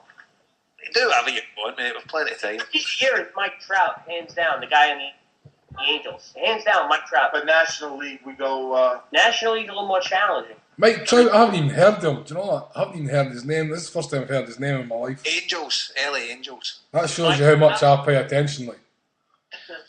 He's only 20 years old. Yeah, he's ridiculous, Mike Trout. He right now is, if you had to choose one guy in baseball rookie of the year, Mike Trout is fantastic. To build a team around. Yeah, he's that good. Is there a chance he's a Mets fan as well? He's from New Jersey. Yeah, I know. I read that. Hey, let's get him. Come on, Freddie Wilpon, get the fucking checkbook out. No, I'd rather we got Harper, like, just so I can get the jerseys with Harper on it. I'll tell you something. I mean, right? Bruce Harper's still considered a rookie, right? Because he didn't games played and all that. I came up last year. Right? He came up in June, so he's still considered a rookie, I think. What do you mean? Why would they not be like? Well, like if you bring up a guy now, like there's restrictions to be rookie. I think you have to have so many at bats and stuff like that. I forget what the rules are, but you can't bring a guy up. I'm trying to think of, like I remember a decade ago, and this will make Kevin pretty happy. Remember that one September where that kid for the Yankees, Shane Spencer, came up? He ended up being a Met. Yeah, and in September he's booted like 20 home runs. And actually, I'll never forget, one fan, a woman, called up the WFAN and told Mike Francesa that Shane Spencer was going to challenge Mark McGwire's home run record. It's safe to say Mike Francesa was like, okay, let's not get ahead of ourselves. But like, you can't have a guy come up and have 60 at-bats and win Rookie of the Year. Like, I forget what the limit is, but there is a limit. Maybe like 300 at-bats. Yeah, I think he's got like 300-400 at-bats. I don't know what the rules Which are. he'll probably get 300 at-bats. So I would put Harper, actually. Yeah. Thanks. But Trout in the American League, and then manager in the American League. Shit. I mean... Who cares, eh? Yeah, I'm not giving No, you don't give Ron Girardi. You don't give Ron Washington. You can't give the guy in the A's. How about, right? You know what? The guy in the A's right now. How about that? Definitely. Yeah. Yeah. The guy from the A's. He just pips Bobby V for me. Bobby's gave me some laughs anyway. Oh shit. I know. Yeah. So the next questions. Mets boy of the year. No? Mets boy of the year, it's going to be you, Hart. It's got to be Jock. Come on. It's going to be Jock. Phantom Shagger. With a shout out to Bailey the dog, too. Yeah. Bailey the dog and Aloha Mick. Wait a minute, listen, this sounds a wee bit like the end of the season podcast. Like, I know. We're just about to down, and I'll pick up next week, don't worry. you know what I mean, handing out the awards, like, you know what I mean? No, it's only half-season awards. Come on, I'm only answering an email. The guy, he's good enough to write in a few emails, so he deserves his spot. So his next part was talking about the Hall of Fame. So keeping up with current events, we've seen Barry Larkin being inducted into the Hall of Fame, and he says, firstly, do you guys feel he's a worthy Hall of Famer? So that goes to Frankie. And Nicky, what do you think? Barry Larkin, do you think he's a worthy Hall of Famer? I'm going to answer this two ways. One, I think when the Hall of Fame was first made, when they first made up the Hall of Fame, I think it was really, really only supposed to be the top percentage players in the Hall of Fame.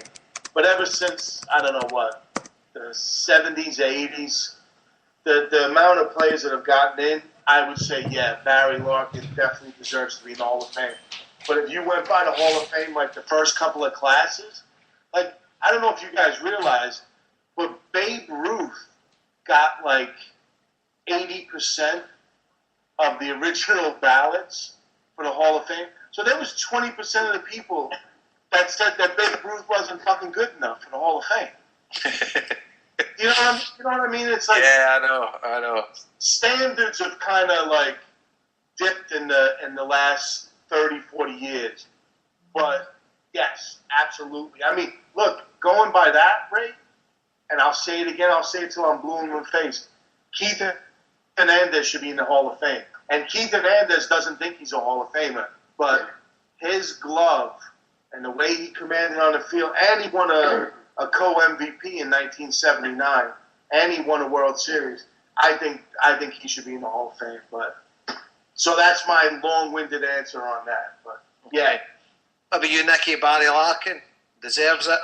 Yeah, he belongs there, absolutely. He was a great shortstop, class player, carried himself well. I always enjoyed Barry Larkin. He absolutely belongs there. And he's he's probably a dying breed, but he's spent his full career with the one team. Yep. Mm-hmm. You know, so he's spent 18 years or whatever he was at Cincinnati, so fair enough. His next part of his question, it's quite interesting to me because I've not long finished watching, and I had a good conversation with you, Frankie, regarding this. I've not long finished watching the 10th inning and the series, and big part of it was in the late 80s and getting onto the steroid era.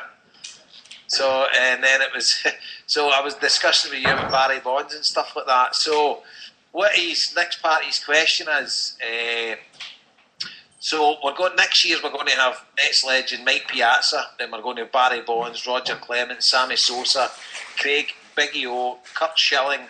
They'll be eligible. So, do we think these guys should have been allotted? Well, I'm not saying Mike Piazza with the steroids, but the rest of them, do we think they should be even considered for the Hall of Fame? Because obviously Clemens, Bonds and Sosa, they were heavily linked with the steroids. And as you pointed out, Barry Bonds' head grew about 4 sizes. So I don't think it was up for argument whether he was on the gear. And then Mark Maguire as well. Yep. So what do we think? Do we think these guys should be considered for the Hall of Fame or not at all? What do you think? You want to go first? Because I got an opinion on that. I mean, it's tough. Look, every era has its thing. There was the drinking era, the cocaine era, and this is the steroids era. Unfortunately, the rules weren't in place protecting steroids back in the day. It's such a gray area. Do I think they belong there? Yes, but they should have an asterisk next to it. I mean, because you look at, like, Barry Bonds. Before Barry Bonds became the specimen that he was still a great player. He would have made the Hall of Fame without ever hitting the home runs. He was one of the best hitters. He could hit the ball, spread it around. And he could field, and he could throw. Yeah. He's a 5-tool player. Yeah, I mean, I think what's going to happen is, look, right now they're not going to make it in because the All-Star voting is still done by an older generation of voters who this is the integrity of the game, this, that. What's going to happen is the younger kids who are eventually going to take over the voting are going to say, look, steroids was wrong. We'll put an asterisk next to his name, but he still belongs there. The credit. Now, a guy, you find a guy like Sammy Sosa, I don't think he makes it. You know, without steroids, he is just an average player. But a guy like Barry Bonds, even when he was on the Pirates, he was still a pretty damn good player, you know? Do they belong there? I don't know. It's a gray area. I mean, this steroid stuff has been going on for so long. I'm so sick of it. You know what? I can't fault the player because when your whole life, you know, a guy like me and Frankie, we go to work from college or whatever, and we work till we're 50, 60 years old. We save money. We put money away, this, that, the other thing. You know, and we're guaranteed even if we lose our job, we'll probably find another job. Guys, professional athletes, in their defense, their peak time is from the age of 21 to 32. And they have to make as much money as they can in that time because if they don't, they have to find something else to do from 33. And most of those guys didn't go to college. You know, they focused their lives on playing a sport. So, you know, to me, the steroid thing, it's tough because I don't blame an athlete for getting any competitive edge. You know, it's. Oh, I really don't. No, listen, look. If he's not, Nicky, I think you're right because if he's not breaking the rules, I'm not done, Harper. I'm not saying stick a needle in your ass type of thing. I'm saying if you're telling me these players are going out and taking substances that you could get over the counter, I could go and get creatine and jack myself up. Why can't that? Now, you want to say that flat out hardcore steroid that you stick in your ass? If you did that, then no, you're wrong. But why shouldn't a guy like Barry Bonds, who's a professional athlete, take over the counter substances that are available to guys like me and Frankie to improve his career? They weren't banned. Yeah, I know. I watched it, and it says they weren't banned at the time. Yeah, that's what I think as well, Nick. I agree with you. If they're not banned at the time, right, and you don't know the pressure that is getting put on these players to do it, like for coaches and stuff like that. So I don't blame players at all if it's not against the rules and it's not cheating. No, exactly. And you're talking about a guy who, if he doesn't improve his physique and his strength. You're talking about a guy making $300,000 a year compared to the $5 million a year he might make if he took these substances that weren't banned, that weren't against the rules. Now, illegal steroids that you stick in your ass and this and that, I could see that's wrong, no. But, like, they were getting on PR, they were taking creatine and all this over-the-counter stuff. Hey, guess what? Go to any gym, probably in the world, and you'll have people coming back into the locker room taking creatine. It's something to help your body. Now, there's got to be a balance, but it helps your body maintain. Hey, you know, me and Frankie run around the park and play soccer. We do whatever we can to make sure we can continue to play for the fun of it. These guys are doing it for a living. Mm-hmm. If it's over the counter, if you can walk into a drugstore and buy a powder, why are these players being told, yeah, fine, you want to ban it from now on, do whatever you got to do, but if you can walk into a CVS drugstore and buy this stuff, I don't fault the players for doing it because their future depends on their physique and their strength. I was the opposite, Jason. I was the opposite. A lot of the substances I took when I was younger cost me jobs. I'm saying nothing. Now let me say what I'm going to say about steroids is this. A lot of older people think when they hit steroids, this is what they think. They think that some guys like Mark McGwire, Barry Bonds, Sammy Sosa, Clemens, and a lot of other pitchers just take a pill and all of a sudden your muscles grow like, the Incredible Hulk. Like they don't understand that what steroids and what creatine, all these other things, what they do is it just makes it possible for your muscles to recover in time, so that if you want to do chest and legs on Monday, you can do chest and legs the next day as well. So these guys are still going into the gyms and putting in the time and the effort and all that kind of stuff. All this is doing is helping them recover their muscles. So that's what helps them become bigger. It wasn't like they were just sitting at home and their muscles were growing while they were sitting watching television. Like, it's like that's what a lot of older people really think over here. Oh, these kids, they're on their steroids. All these ball players are on their steroids. They don't realize that these guys actually still have to go to the gym and work out, 20, 30 hours a week to get these kind of bodies. Now, do I think it's right? No. I mean, it is. Now it's cheating. But back then it wasn't cheating. It wasn't illegal. They should have made it illegal so that these guys wouldn't be able to use this kind of substances. But you had guys like Bob Feller back in the 50s. This is another thing. I don't know if you guys know this, but they used to tell ball players not to lift weight, that it makes you bulky and you're not going to be able to hit a fastball or you're not going to be able to pitch. Bob Feller was working out in the 1950s, and Bob Feller from the Indians is a Hall of Famer. So, I mean, I'm sure, and here's another thing. The old-timers used to take greenies. I'm talking about, it's like amphetamines. It's speed. They put them in their coffee, and they drink this before they go out in the field. They were doing this back in Babe Ruth's time. So this is nothing new as far as like trying to get an edge on. Yeah. Nowadays it's just a Red Bull, six cans of Red Bull. Yeah, exactly. Now these guys are all on the Red Bull. I mean, it's like. So I'll say this: Barry Bonds deserves to be in the Hall of Fame. All right. Now the guy, what he did before steroids, he deserves to be in the Hall of Fame. I think Mark McGwire, Sammy Sosa, these two guys saved baseball. Oh, that's true, yeah. When baseball was fucking in the shitter, after these assholes who make millions and millions of dollars and owners who are billionaires locked out and had a strike and they killed baseball for a year, these two guys came back and brought people back to the sport. Everybody got excited when Sammy and Mark McGwire head to head for the home run record.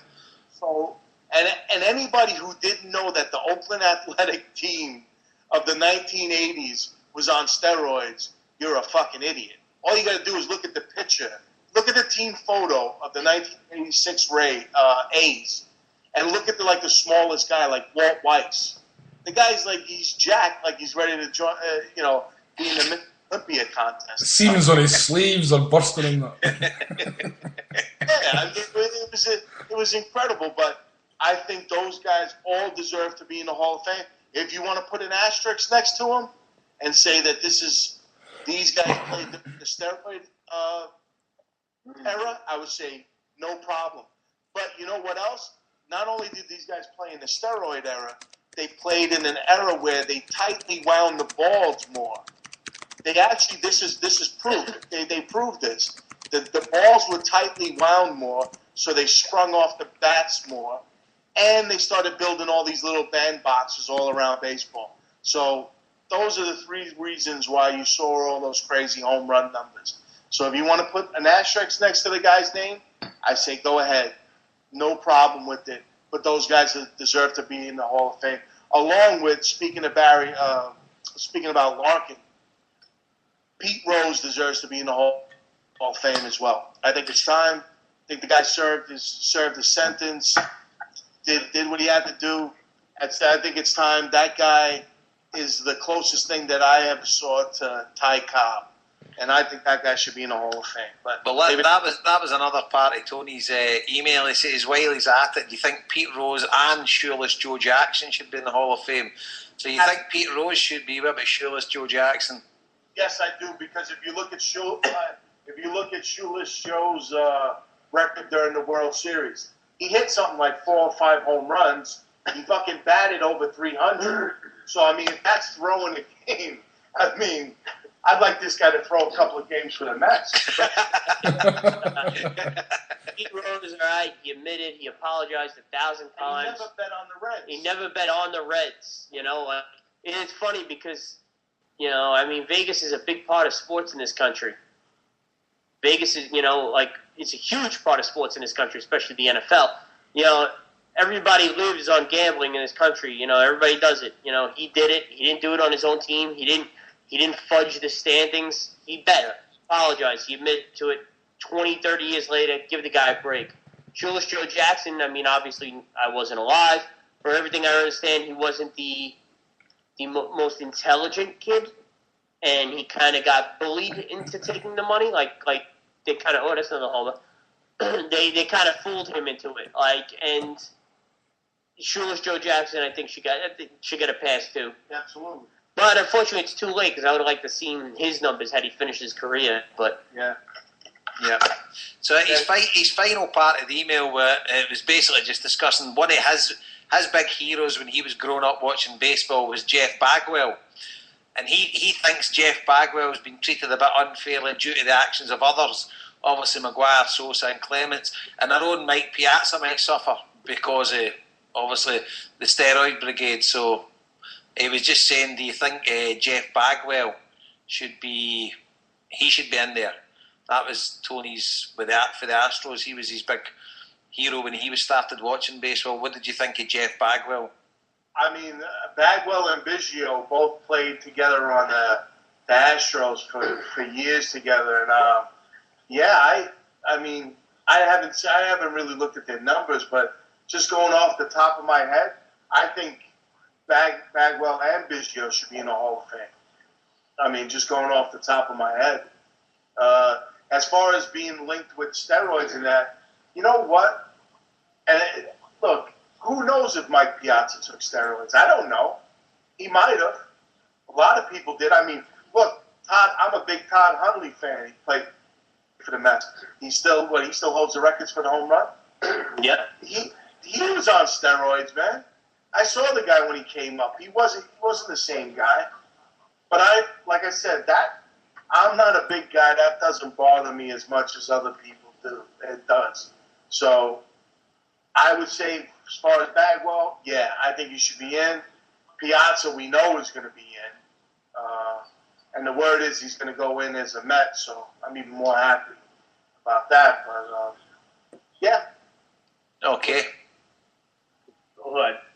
Bagwell. Bagwell absolutely goes in the Hall of Fame. Biggio? No, the Killer Bees, baby, the Killer Bees. They both class players, put up great numbers. I think they would belong in there. Yeah. Okay. So, all right, guys, cheers for that. So hopefully that's answered Tony's questions. That was good, quite insightful for myself as well, and I suppose Harper too. You anything to add there, Harper, with these guys? Nah, I never heard of any of them. apart from sure, you're turning it a wee bit of Sean Connery there. Shillers, George Jackson. Hey Harper, I'm sorry to be so loud before with you, but I wasn't done with my point. You were trying to butt in. So I know, that's cool, man. That's what I do. Like. You say whatever you feel, Nicky. Definitely. I wish somebody would butt in on me. Right. There was something I wanted to bring up that obviously happened during the week, and I thought it was quite interesting. Tim Burdack, when he threw that fastball, and he got the call from he'd been asked to throw the fastball, was it 3 times, and he'd went with was it a slider he threw, and Tolley was insistent. He'd obviously get a call for the bench to throw a fastball, and he threw it, and your man banged it out for a 2-run homer. So it seemed like there was a bit of afters in the dressing room after the game. So what's the script with that, guys? Is it, see, when the pitchers are out there, especially you have relief pitchers and things like that, are they getting calls from the bench to the catcher then to tell the pitcher what kind of pitch that he's got to pitch? Well, the job is the job of the catcher to tell the pitcher what to throw. The pitcher obviously does his homework and he'll shake. The pitcher might shake off the catcher, but it's the job of the catcher to call the game as he sees the situation. So, yeah, but it seemed like he'd been getting, obviously Josh Tolley had been getting the information from the dugout. Mm-hmm. So with him being a bit of an inexperienced catcher, he's obviously telling them he's just relaying to Burdack what he's getting told. But the sort of potentially cost us the game. Mm-hmm. That's mad, Nicky, that you say that, because I always thought it was the pitcher told the catcher. No, No, because you see the pitcher shaking his head, no, yeah, then nods. Some coaches call the game and then relay it through the catcher. Yeah, but the pitcher will shake off a catcher, but at the end of the day, it's the catcher's job. You know, the catcher's job to call the game. The catcher's the most important position on the field. He sees the whole game. He calls the game. You ever see the movie Bull Durham? No. You want to watch a great, That's a funny movie. Great baseball movie. Squire told me it's the best baseball movie. Yeah, it might be. Mine's a Sandlot. Well, I don't know about Sandlot, Bad but News Bears, the Come on. original. but it's funny because if you watch that in the game, Kevin Costner is the veteran in the minor leagues, and he has Nuke on the mound, who's this young hotshot pitcher who's going to the next level sooner or later. Yeah, Tim Robbins. And what happens is Kevin Costner is the veteran. He's the catcher, and he calls for the curveball, and Nuke wants to show off the fastball. And Kevin Costner, the catcher's like, no. He gives him the number 2 again, curveball. And Nuke, the pitcher, the young pitcher's like, nope, I want the fast. He keeps shaking him off. So Kevin Costner gets frustrated, goes to the batter. He goes, he's shaking me off. Here comes the fastball.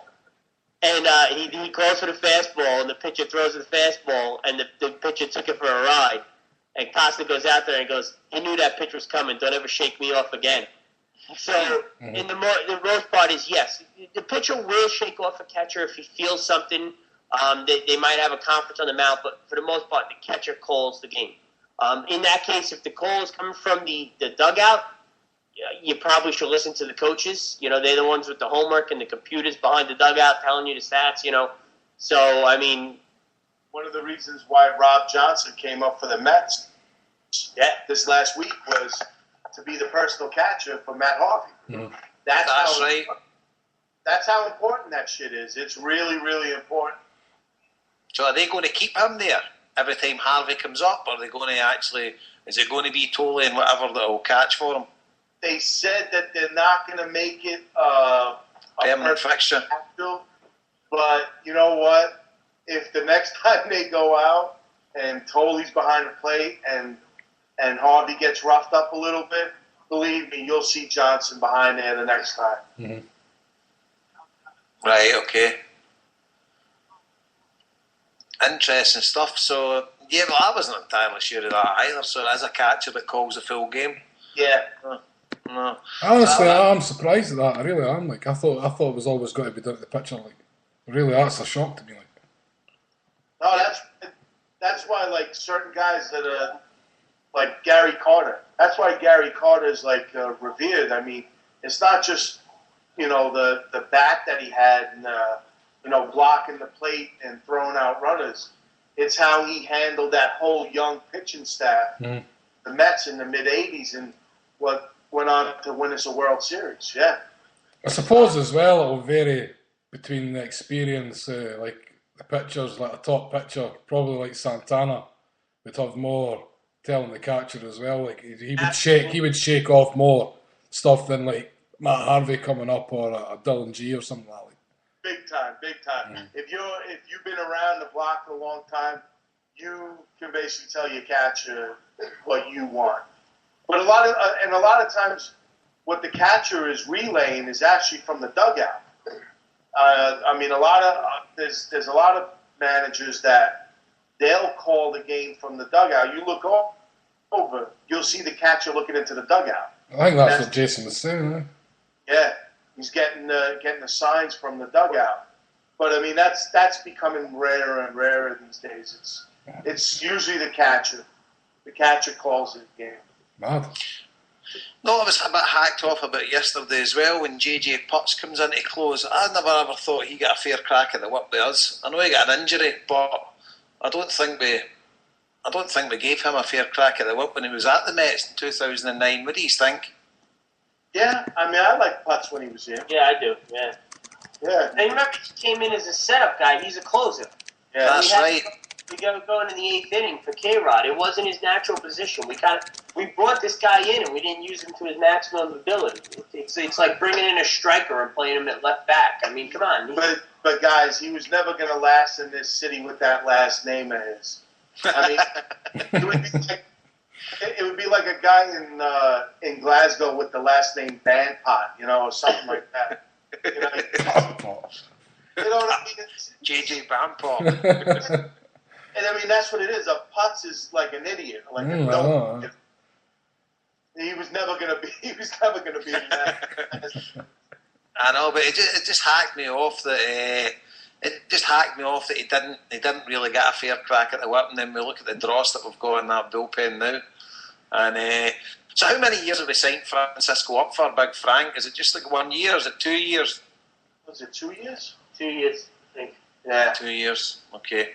And I don't mind Francisco. I actually look. He's not an automatic out. He's not. He's going to give you a heart attack. He's going to blow saves. But guess what? Who is? Who? I mean, everybody gets mad at the closer, but most of the best closers outside of Mariano Rivera are going to blow their fair share of saves. They're probably going to blow like 5-10 games a year. So what? Francisco's done the job. And his injury really killed our bullpen because they have Parnell in the 9th, not in the 8th. It's stretched out the bullpen. We don't have depth in the bullpen. Our best pitcher in the bullpen is overused. So I don't mind Francisco. No. At all. So I mean. Him back. Yeah, I'm looking forward to him coming back. So I mean, I hope they keep him. So do I. I mean, I like his attitude. Not even just I know he had the silly thing with the chickens with the Huns, but his whole, like, when people were against him and he was like, I'll turn, Jason said a few times, he said he would turn the boos to cheers and all that, and his attitude, and I liked the way he spoke to the press and stuff like that, so, no, I'd like to see Big Frank back. Like, I had a good kind of, he's a self-confidence that makes you feel kind of confident in him, even when it wasn't going right. I don't know, maybe it sounds a bit daft because people were on his back all the time, but no, certainly when you look at the other options at the minute anyway, desperate to see him back. No, I would echo that. And see, the thing was, I found it quite amazing that over the past week, listening to loads of radio shows and stuff like that, nobody was mentioning the fact that our team nosedived once Francisco got injured. Mm-hmm. Whether it was entirely down to him, but it was a point that, like, Mike Franceschi and that, they never really sort of covered. It's like, it was like other issues that was at fault. It was like Sandy Alderson because we didn't sign one and stuff like that. But we had a closer and it was working relatively okay.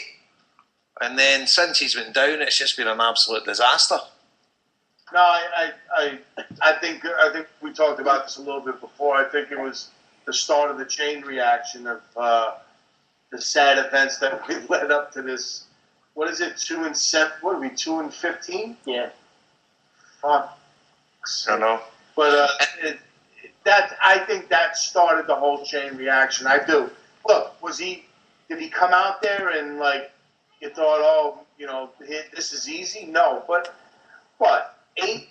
7 out of 10 times he got us out of it. So, I mean, no, I want him back. I mean, the sooner he's back, the sooner we could, maybe catch a couple of games, catch the ground, and who knows, set ourselves up for some good MetsBhoys pods in September. I don't know. See, even if they go in a streak, win like 4 or 5 games in a row, and they give you like a wee bit of hope, I would settle for that for the end of the season. Just get another couple of weeks of a bit of hope and give us a buzz watching the games.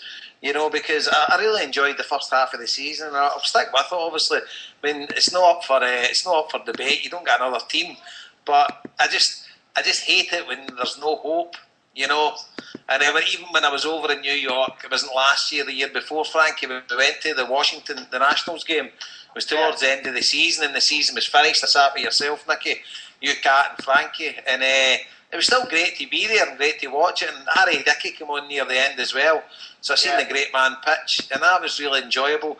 And I would still go to every game, and towards the end of the season, when you're out the race, I think it brings out the real fans. And when you're actually going to the game, I always thought that when I compare it as a barometer with following Celtic at the football, when Celtic were rubbish back in the 90s and stuff like that, I took my kid brother and we went home and away everywhere, and we were finished like 4th and 5th in the league. But you knew all the fans that were at the games there were real supporters. Yep. You know, because they weren't there for, you know, they weren't chasing glory or anything like that. They were just there because they're fans of the club, and you get the real fans who'll still go to City Field. That's it. You're absolutely right. I mean, if you're still going to games in the next, month and a half, you're a real fan. And I know it's kind of sad, but I enjoy a lot of times these games more because you don't really sit next to the idiot I shouldn't say that, because you will then get every once in a while the guy that just sits there and he's miserable and wants everybody to strike out, on your side, and he's calling himself a Met fan. But for the most part, I would say 85% of the stadiums can be full with die-hard fans who are just there to root for the team, and makes it a little more enjoyable. I'm sure Nicky, having season tickets, likes that a lot better than the people that were showing up a month and a half ago. Oh, yeah, absolutely. I will say, from my own point of view, I have to admit, I'll probably watch less games on a Tuesday, Wednesday, Thursday at midnight, 1 o'clock in the morning starts here. Yeah. Because the team's at it. I'll still watch the weekend games live, but it's hard to sit up at midnight starting on a Tuesday and a Wednesday and stuff like that when it's went downhill. Yeah, no, I don't blame you.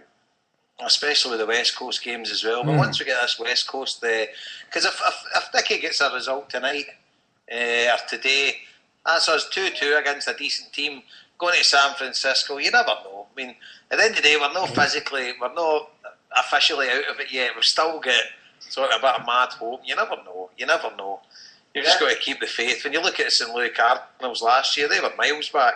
The Braves had them all but sewn up and just collapsed near the end of the season. So here's a question for me. Say, for instance, you're like the Yankees. They're going to get to the postseason. So is it not about time? Should they not be starting to take people out of their rotation and resting people, and then bring them in a couple of weeks to go before the postseason and get them back to match fitness? No, they'll wait till the September call-ups to do that. They'll still keep going full steam ahead until about September, when they bring up when's the roster expand by? September 1st. September 1st? Yeah. That's when the roster expands. That's when they'll bring the guys up, and that's when they'll start sitting guys. I think, though, you'll start seeing guys like Jeter taking a rest here more and more, on getaway days and stuff like that. Days where they could give them an extra day rest. But no, it won't happen for another month now. Yeah, they're still going to go. They're going to put it away, and September you'll start seeing that. Well, my reason for asking was actually because last season, watching the Phillies quite closely, I mean, they rested loads of guys in the last couple of weeks of the season, and by the time they went to the postseason, they totally lost their momentum. Because they lost something like, I don't know, they lost 13 out of 16 games or whatever, but it didn't matter, obviously, for the pennant race. But when they got to the postseason, they just lost their winning momentum and they were all over the place. And I think personally that cost them. That if they'd rested people maybe the 2 weeks previous to that and then introduced them back in so that they were finishing the season in a winning momentum. Obviously this would only apply if you were miles in front like the Yankees are at present. I suppose, Jason, I mean, this is just me saying this off the top of my head without any kind of probably know what I'm talking about. Why change the habit of a lifetime? But I suppose you could probably just leave guys in still pitching, but just keep an eye on their pitch count. Do you know what I mean? Just keep their arms going, but pull them out after 80 pitches and stuff like that. Do you know what I mean? Keep them fresh that way. But it still keeps their eye in as well. Yeah, I suppose so. Does it affect people that leaving them out? So say if you upset their sort of routine. That's what they said about Santana when they gave him that extra day's rest, that they thought that mucked him up for his next start, remember? But I don't really understand that. So would that happen, Frankie and Nicky? If you change the guy's routine, would that affect him? Oh, probably. You know, it's like anything. I mean, if you're comfortable and you're cruising on one way to anything in life, and you change it, it's going to affect them. Maybe positively, maybe negatively. Yeah. So, our divisional rivals, the Nationals, are for real. Do you truly believe that? Do you truly believe they're a team that's going to be around for the next few years? Oh, yeah. Yep. Oh, yeah. They're all young guys. I mean, they all play the game well. They all play the game hard. Yeah, I think we're going to be looking at these guys for a few years. It's a tough division for us, isn't it? And they've basically built that team on very little money. You know, the Nationals fans have been through a hell of a lot of pain in the last few years. I mean, they've been rooted to the bottom of our division for a good few years, and now they've just sort of sprung right on there in the surprise attack, and they've been excellent. You had a feeling sooner or later they were going to come out, like, because they had all the young talent. They had the Strasburg, they had Harper, they signed Gio Gonzalez. You had a feeling sooner or later the Nationals were going to be good, and they might turn some heads this year. You just didn't know they were going to play 60 and 40 baseball like they are right now. I mean, they're playing fantastic. The fans are going out to the park. I mean, it is finally coming together for the Nationals after, you know, how long they've been in D.C. You know, they struggled to get people out to RFK, and they built the stadium, and and luckily their owners are doing the right thing and investing money into the team.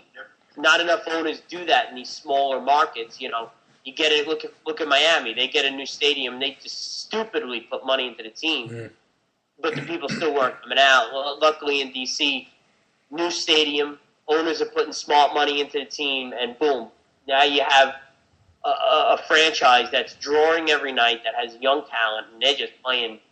I'm going to say, because I said it in the beginning of the year, and I never want to change my prediction, the Braves will come on top, but I could be very wrong on that, because the Nationals don't look like they want to slow down. See, the thing about it as well, even though the Nationals are division rivals, you don't begrudge them it kind of thing. Do you know what I mean? It's like, you really wanted to see the Marlins crash and burn, and obviously the Phillies are the Phillies, but you don't really kind of begrudge the Nationals, if you know what I mean. Because they did it the right way. Mm-hmm. Yeah, they did it. They built their team from their farm system. Mm-hmm. Yeah, and we still haven't had a big rivalry with them. Yeah, that's coming. Yeah. Hopefully. Yeah, no, take that. So the Braves, they're doing okay. They're doing better than us, obviously, but they're in a 4-game winning streak at present, and they certainly look as if they're going in the right direction. And as you said at the start, Nicky, you predicted them. What do you think, Frankie, about the Braves? Are you going along with Nicky, or do you think Washington will hold on to it? Oh yeah, I think Washington's going to hold on to this. I like their team. I like their pitching staff. I like their young players. I think they're going to be around for a long, long time, and I think they're going to win. I think they're winning the East. I definitely think they're winning the East. And I really think the Braves are they're going to get one of those wild cards. I definitely do. Yeah, I find it hard to disagree with that. I've got a sneaky feeling Pittsburgh might fall away, but I don't think the Braves. I think they might have learned their lesson from last year. But who knows? There's a long way to go. So we'll also discuss that. Sorry, on you go, Nicky. No, I was going to say a lot of what we're saying now could change by Wednesday. Yeah. Depending on who gets what, because there's still some big names being floated around. I mean, look at the Zach Greinke trade that happened. I mean, one thing we didn't talk about, the Yankees made some trades that improved their team. So right now, till Wednesday, a lot can change. You said, Pittsburgh could fall off, but they're still looking to make some additions to their team. And if they get a piece or two, then you might not think Pittsburgh's going to fall off. No, so. You're right. Everything could change by Wednesday. No, it's a fair point. And our friends from the city with the broken bell, they still think they're finished. Oh, yeah. And they're done. They're losing right now. I actually think they see teams interested in Victorino. Yeah. And the Flying Hawaiian. Yep. There's a lot of teams interested in there. Yeah, and it's quite interesting. One of our friends in the Rounders threads in Celtic Minded, a resident Yankee twat, he predicted last week the Phillies would get one of the wild cards. No chance. I don't think he reads any baseball news whatsoever outside the Bronx, so there you go. That's for you, Kempy. And our friends in Miami, that's just a disaster zone down there, isn't it? Oh, it's lovely, isn't it? I want you all to go back to the first episode and listen to us predict it would all fall apart in Miami. Yeah, when you say us, it's the Royal us, it's you and Frank. I was just going to say that. No clue. I didn't even know they changed their name. we just thought all these introductions to the team, they're going to have some outfit, you know. And when you looked at loads of the predictions around about the place, loads of people predicted they would win our division. I know. Mm-hmm. You know, and if you looked at the amount of egos they had, it's like you could add all the players in the world, but if you have, the egos in some of these athletes in any sport, if you put 7 of them in one room, the only sport, for the United States that you could put 3 egos in the same room and they'll do good is basketball. Because basketball to me is a more individual game. It's not a team game because there's only 5 guys on the court. So if you have 3 superstars out of your 5 guys, you're going to do well. Yeah. But like in a game like baseball, when you have 5, 6 big egos in one room for 162 games over a span of 6 months, this shit is going to hit the fan sooner or later. They are going to have a blowout. You got a manager talking about Fidel Castro. I mean, just Cuba. Yeah. I'll tell you though, the best thing they did do was trade Hanley, because I don't doubt for a minute Hanley was a miserable man with the Reyes attention. So Hanley now is on the Dodgers, which to me instantly makes the Dodgers the best team in the National League at this point, because the Giants are one of the teams interested in Victorino. That could change things. Now they're trading away some players. They keep Reyes and maybe a couple of the younger guys, John Carlos Stanton. They could bounce back and be a competitive team in a year or two easily. But they just had too many egotistical maniacs on that team for it to really work. And I hear Reyes is on the block too. No. Joel Sherman was speculating that they could trade Reyes, but like a day or two later, the Marlins came out and said, no, Reyes is staying. I'd be surprised at Victorino for the Giants, with the season Pagan's had. Well, yeah, right.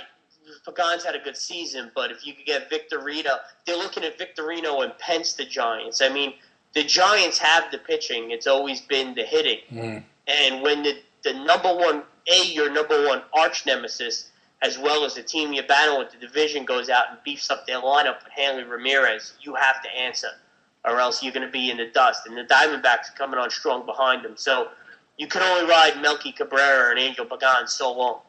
And they need another bat in there. Victorino just hit a home run. He did.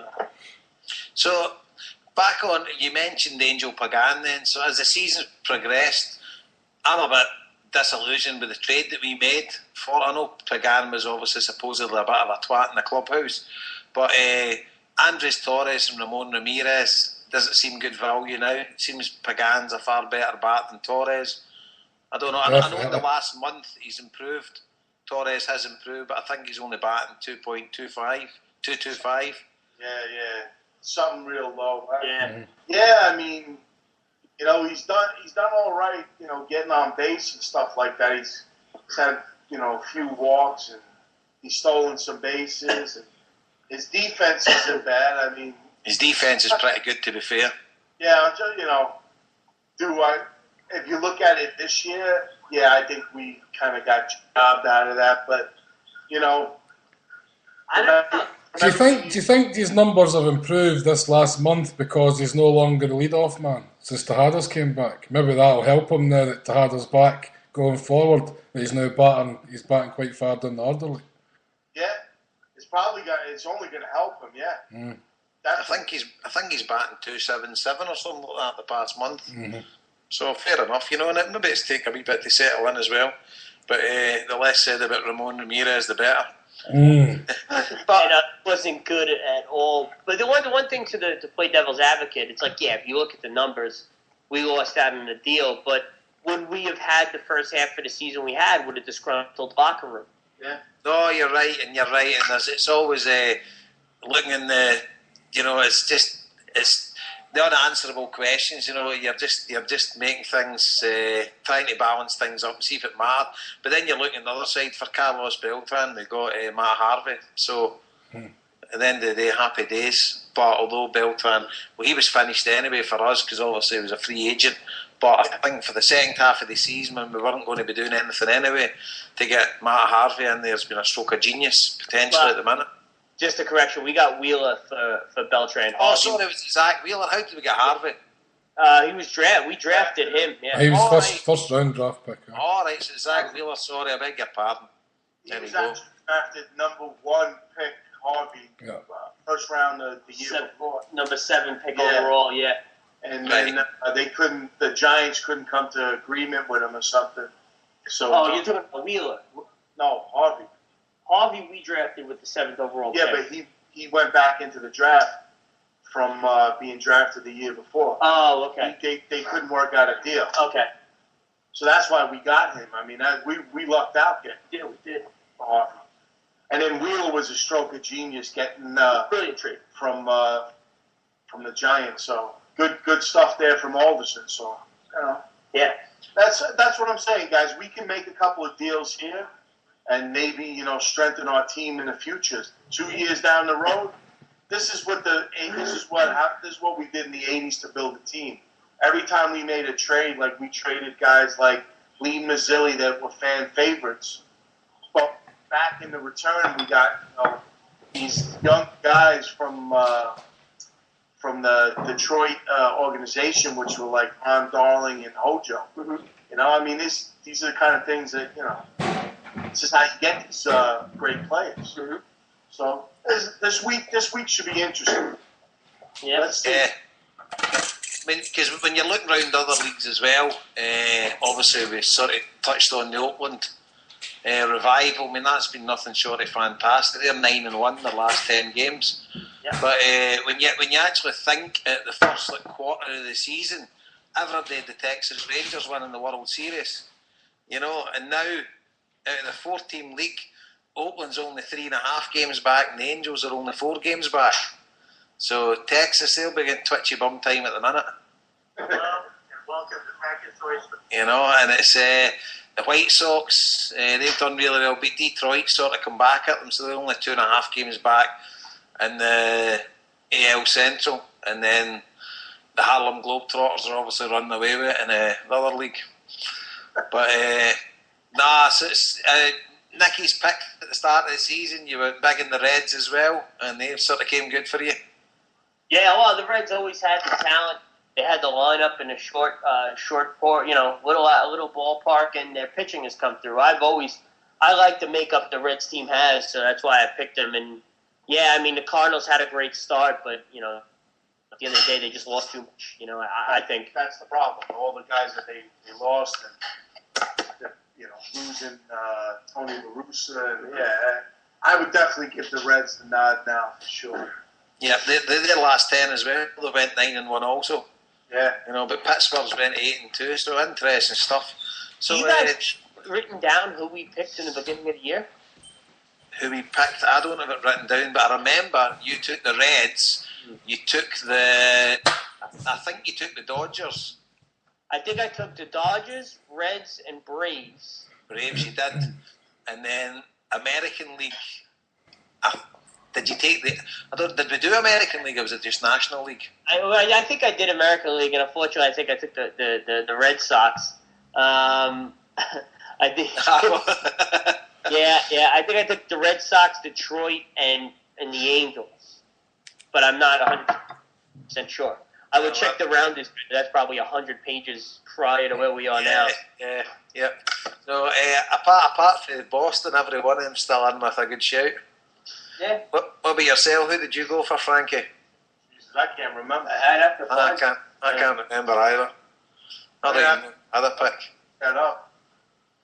I know. What about yourself, Harper? Did you pick? What was that? I just came back in the room. I was taking a piss. Did you pick? Did you do in the rounders? Did you pick your winners for each division? at the start of the season? I don't think so. I can't remember. I don't think so. But I definitely picked who I thought would be contesting the World Series. And who was that? Same as last year, Rangers Giants. The Rangers Giants. Aye. But I've changed my mind now. And who do you reckon now? Rangers Dodgers. Rangers Dodgers. Right. Well, the one thing is, same as last year, that isn't true because last year was Rangers. Cardinals. That was the year before I went. Yeah. I don't know. I would maybe go. I don't know. I would go with a couple of outsiders. Any times I've got a thing now when you get into the playoffs, I'll always have a couple of bets in outsiders because I just think once it gets into the playoffs, it's as a crapshoot, and anybody can win it. So at the minute, I would be looking at maybe the Nationals and an outside bet, maybe the White Sox. I don't know. To win the whole thing right now, outside a team that's not in first place that you got to watch is the Angels because they just picked up Zach Greinke. Now they have in the playoffs pitching wins, and you have Jared Weaver, Zach Greinke, Danny Herron, C.J. Wilson. That's a very, very good rotation to go into the postseason with. You're right, because that's probably what's... Sorry, Jason. No, but I'm just saying the Angels, they're sitting in the wild card position now for the American League as well, so the likelihood is they could probably take that league. Yeah. I reckon they could catch Texas. I think that's what Texas's big problem has been like the last 2 years is the pitching. They've just not got the pitching to take them over the line. They've got the big bats and the offense. They've just not had the pitching to get them there. Like. Yeah, they needed to keep Cliff Lee. They really did. Yes.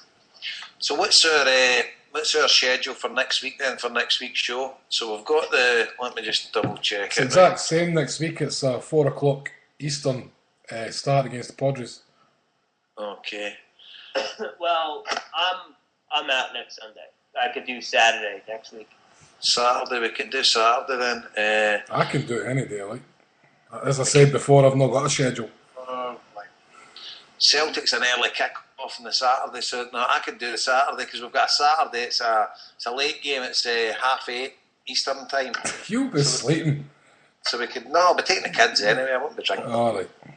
Yeah. So we could potentially do Saturday. The Saturday work for you, Frankie? Yeah. What time are you looking at?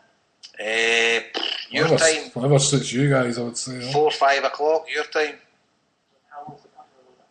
Oh, nah, because I'll be half in the bag. I mean, you guys could do the... We'll discuss it through the week and we'll talk about it during the week. So is there anything else to add? I just want to tell you we're 8 each in our fantasy. I can't believe it. Shut up. I'm telling you. Just went to 8 each. I'm getting beat 15-3. I'm playing Harper this week in the fantasy baseball, 15-3. His pitching is atrocious. Right. 1 win, 6 losses. You didn't, I think under the radar, I just drafted Matt Harvey. Did nobody see it? No. As soon as Matt Harvey came in, I just got under the radar, drafted him in, so he's my start lineup for this week. Mm-hmm. Oh, nice one. There we go. So I'm sitting 2.5 games back for the lead off, but there's a couple of guys. Gary McGeady, he's leading it. He's looking good. Oh, there's a few guys in the league are looking not too bad, but I'm still in there fighting. It's more I can say about you. Oh no, I'm done. 5-7-3, man. Aye, there we go. Nicky, any homework? No, I gotta be honest. I have nothing. I know we're still waiting. We got to find a day to get your father on Joe to talk about the Dodgers. That's created a bit of buzz. Like people are looking forward to that. Yeah. Yeah, I'll talk to him. He's down to do it. It's just he's been traveling and enjoying his retirement. So, and next Sunday is an Italian holiday for my family, so we're kind of out of it. But I'll talk to him. We'll get him on the show. Right. Yep. So I've got agreement from Linda. Linda's next year. She's going to see her brother. Her brother lives in Denver, so I think the family are going to Florida for a few days. So I'm going to stay here with the kids.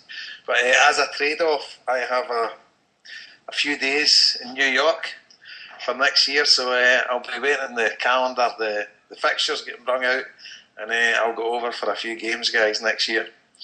So it was either that or the Vegas Celtic convention. So I've not 100% decided yet, but I think it's New York will win. I don't know.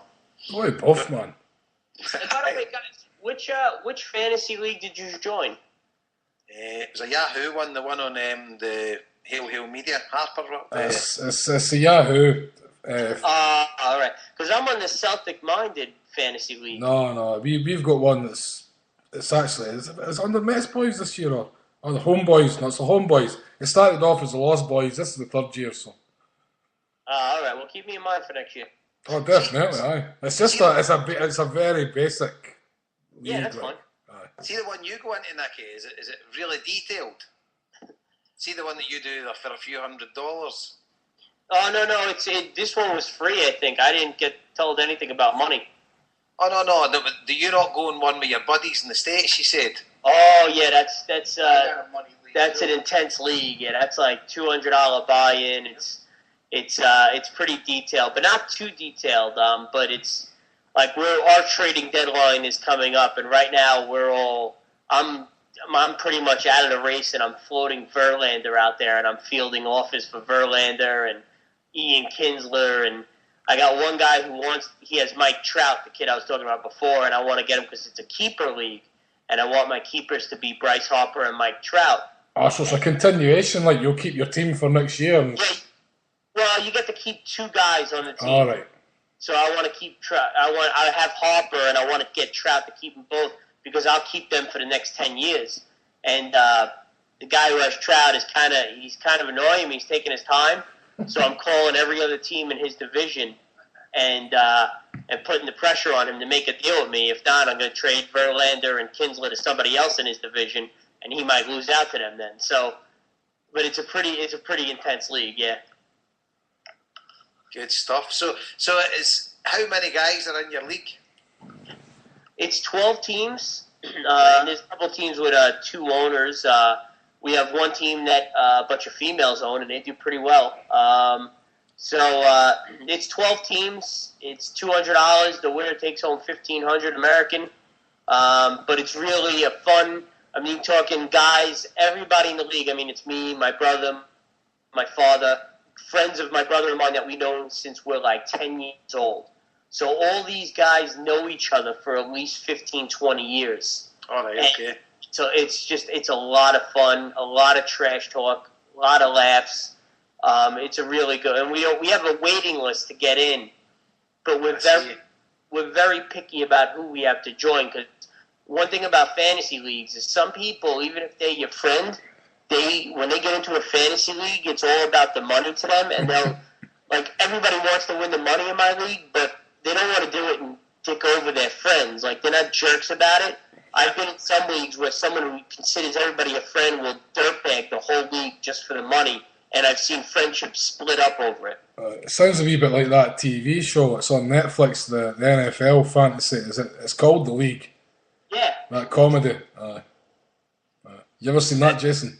No, but I've seen the American version of Fever Pitch. You know, about the Red Sox, the one Drew Barrymore's in. Wasn't it great? But they do their draft at the start, so it's probably a bit like that. Yeah, that kind of stuff. So I've got a bit of quandary at the minute because now our Rangers are going to get stripped of league titles. So I've got a standing £100 bet with a Rangers fan at work for the league every year. So I'm thinking, do I go back to last year's and get them to give me £200 if they strip the league? Wait, how many are they going to get stripped of? Well, potentially 5. Potentially 5, aye. But it's not necessarily going to be awarded. No, I think but you get a refund. Well, if they get stripped there, she got £100 refund. Exactly, aye. Well, here's the thing. I mean, it's kind of like what they did with Juventus. If you're going to strip the title, someone would have had to won it, or they just they awarded them into Milan, didn't they? Yeah, into Milan. Yeah, exactly. And it makes you think like, is the SPL going to have a 5-year window of no champion? I know. So who knows? Let them deal with it. But nah. So looking forward to next Saturday when Celtic get presented with the league. And Wednesday night's their first Champions League game against Helsinki. So we'll be there. And it's a week. So it's 2 weeks. 2 weeks yesterday. You're going to Philadelphia. Is that right? Yeah, the Saturday the 11th. Yep. I'll get my buddy Frankie to bring you over some Buckfast, mate. They've got tickets for. They're going to see the Mets on the Sunday. Okay. Let me think, because they're on that. I think they're getting the train, but they're staying in New York for a few days. There's 4 of them, but I'll give them your number, and they can contact you. And for the, I don't know. I think we've got a Sunday day game, not next week. So where is the Philadelphia game? Is it on a Saturday? Yeah. 11. Yeah, so it's on the Sunday. They'll be going to City Field. There's 4 of them, but 2 of them have got to get tickets for City Field on the Sunday. We've got a day game. So I'll get them to hook up. And even if we're doing a show, maybe get them on the show. So day, it's not the 11th. It's the 12th. So you're talking about the Sunday the 12th. It's not a day game. It's an 8 o'clock start against Atlanta. Is it 8 o'clock? They're there anyway. Yeah, they just changed that, and I hope they're aware. I just got the email like a week or so ago about that. That's right. Oh, right. So they told me it was a day game. Maybe it was when they bought it, right? Right, but the only thing is they go home the following day, so they're okay. They don't go home until the Monday. Oh, so they can still make it, no problem. Where's the flight from? I don't know. Well, they're staying in Manhattan anyway. Oh, okay, yeah. So they're seeing them nearly always a flight back home to the UK from the States is always an evening flight. Yeah. So their flight will probably be about 8 o'clock on the Monday evening. So plenty of time. Yeah, and I seen your news, Frankie, about Donovan's up for sale. I know. Oh man, devastated. Fucking hell, man. Yeah, that's rough. It's frustrating because what's going to happen is an icon in Queens is going to go down to condos. That's what's going to be built there, you know. I know. Obviously the guy that owns it's going to get a pretty penny for it. But oh my God, that's like it's an iconic place. That's somewhere when I hit your city, it's one of the first places I want to go to. Well, it might take them a while to sell it, so hopefully it's still there when you're in town next time. Unless you got $3.2 million to spend. Well, I've not even checked my lottery ticket from last night, Frankie, so you never know from Friday night. Can we get EBTs? Yeah, EBTs. And the other news, and I'm sure you guys are aware of, is that me and Frankie actually have a New York football team in Division II starting next year. Oh. Very good. So where are you going? Is it Long Island that you're going to play your games? Yep, the Cosmo. Well, it's not official yet. Everything we've heard, it's supposed to be Long Island. Hofstra University is kind of around that area is where the Cosmos began in the 70s anyway. The NASL is second division, but in the States we don't do promotion relegation. It's just a cheaper venture because right now for the MLS they're looking for a stadium in Queens. And that's realistically probably still 2 or 3 years off from really being close to completed. So, you know, I had a conversation with the new owner, the guy Seamus O'Brien, and he was telling me, he goes, just makes sense right now, and you know, it gives us ability to build a team, and they want to get to the top level. They want to be, you know, build a stadium. They want to be in the city. It's just right now, I think they just want to kick a ball. I mean, for the past 4 years, the brand has been out there. And they haven't really kicked the ball yet, so I think they're just hungry. Excellent, good news, mate. No, it's happy days. So, how long do you think it would take until they get the brand into the MLS, the top league? I think, well, I got to imagine that in this country, the leagues are working together. Like MLS is trying to help the second division grow because they feel a second division that's strong only helps the game in the country. And I think part of the reason the Cosmos go in there is to help attract other investors to that league because the teams in that league, 3 of them are owned by the same company. Right, okay. So I imagine there's a deal for like 2 years in that league at least to get because the Cosmos are going to be a draw when they hit the road, you know, kind of like, I hate to say it, like the Yankees are. You know, the Cosmos are going to go down to Florida and Tampa Bay, and they're going to draw good crowds because it's the Cosmos. So they want to make sure that money gets into those teams to improve their stature.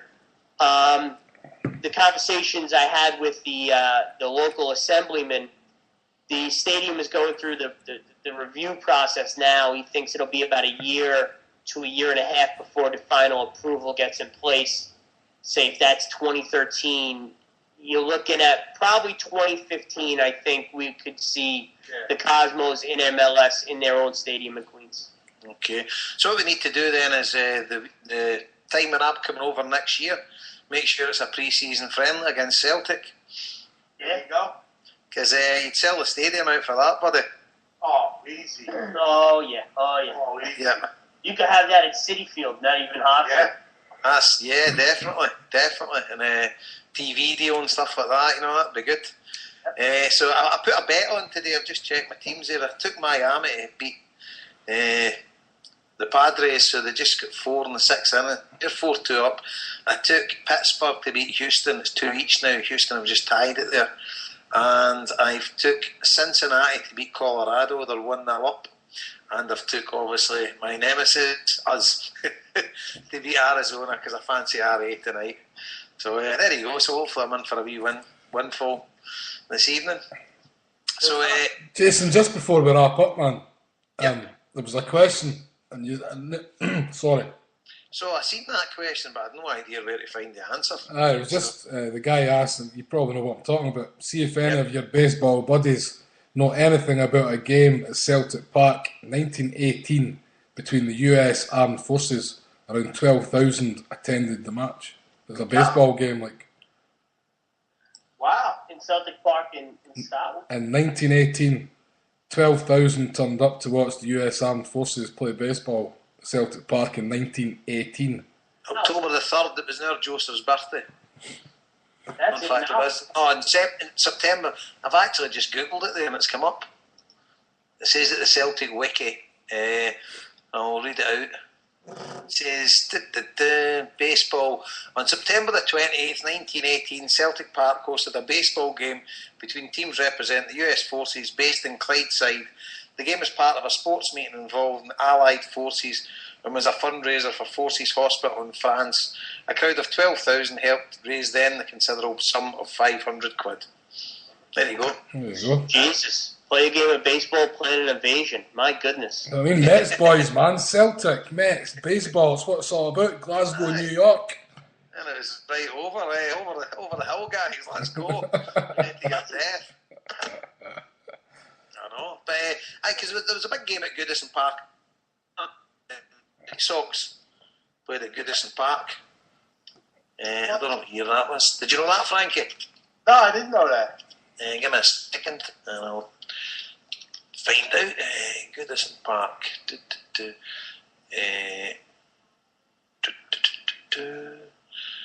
Let me just see here. Yeah, there was definitely a game. I don't know, mate. I'll find out for the next show. But I had a quiz thing there, and That's your homework. that was in it. I'm sure it was the Chicago White Sox. I'm not actually sure who they played, but they played at Goodison Park years ago. That can be my homework for next week, right? It's quite funny about it. Years ago, you would have baseball games at stadiums here. Obviously, the one in '90 at Parkhead would have been to do with the war and stuff like that, with a lot of US servicemen based in the UK. But it's something that never ever happens now. You know, we get NFL games at Wembley Stadium. They bring a game over every year. But there never seems to be a mention of a baseball game getting brought over here, or even to Europe. Is there anything ever been bandied about? I know they take one to Japan at the start of the season, and it was Seattle against the Oakland A's. But is there anything ever been bandied about Europe, about baseball? I mean, I haven't heard anything, but I mean, I could see that eventually, like Major League Baseball trying to expand it and putting the game somewhere in Europe. I definitely could see that. Oh, they've talked about it. I think They have? Yeah, I think Holland is a big baseball country. I've heard rumors about a game there. Yeah, maybe Holland. I could see it happening in the UK. I mean, with all the connections to American sports, So, but they've talked about playing games other than. I mean, Asia's just a very big baseball country. Yeah. They play games in Mexico. They play games, obviously, in Puerto Rico. Yeah. So they're not opposed to taking some regular season games and throw them overseas. And the European market is something they haven't hit yet. And, it's definitely... I'll tell you, I was at Google Earth once. And I think I was Googling the south of France for some reason. I was just playing around on Google Earth. And I zoomed in, and I saw a baseball diamond in the south of France. I was like, Really?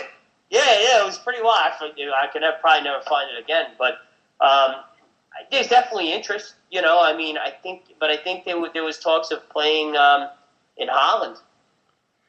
See, the only thing about the UK, Jason, think it would have to send the Harlem Globetrotters. You know what I mean? They'd have to send the American League East, wouldn't they? But people just wouldn't buy in to go and see the A's and stuff like that in the UK. I don't know, mate. I disagree. I just think baseball fans, whoever was playing, they would all make the effort to go. If anywhere in the UK there was an MLB game, I would go to it, And obviously, if it was the Mets anywhere in Europe, I would go to it. But I've got a photo there. I've just googled it there, Frankie, and it was at Goodison Park in the 1930s. It was actually the New York Giants against the Chicago White Sox. Huh. Wow. Yep. Well, what is it? Is it Derby that plays on the field of baseball? The baseball ground. I wonder how that was called that. I remember there was a game on Fox Soccer once, and they actually said it was named after, because the guy that owned both teams, he was trying to get baseball to become a popular sport over there. Do you know, I've read about that, mate. Well, obviously they don't play that now because they moved to a new stadium. Yeah. So Derby County, they play don't know the name of their stadium now, but it used to be the old baseball ground they played at. You're right, it was to do with dual ownership. They tried to get the sport to take off in the UK, but it never did. And that must have been round about the 30s, so obviously we Everton holding that game there as well. But see, to be fair, see in the UK, I don't think there's that many people like baseball. What do you think, Harper? I'm the same. That's kind of why I thought it would have to be a kind of marquee game, because it's only any point in bringing it if it's to start to build an audience. Do you know what I mean? So that's why I think you've got to send the better teams if you want to start to build a bigger audience in the UK. Like Yankees, Dodgers or something. It's got to have a big kind of fanfare round about it, so Sky can really punt this. This is the Yankees coming to London or whatever. Do you know what I mean? So see, we sort of discussed this in one of the shows before, Frank. So tell me, what would be the sponsor's ultimate dream for a World Series? So obviously the Yankees would be in it for the American League. So see, for the National League, would it be the Yankees against us, or would it be the Yankees against the Dodgers or the Giants? The Dodgers. Would it be Yankees v Dodgers? Would be the typical LA New York rivalry? Yeah, but not even that. I mean, when the Mets played the Yankees in 2000, the rest of the country didn't care. I get you.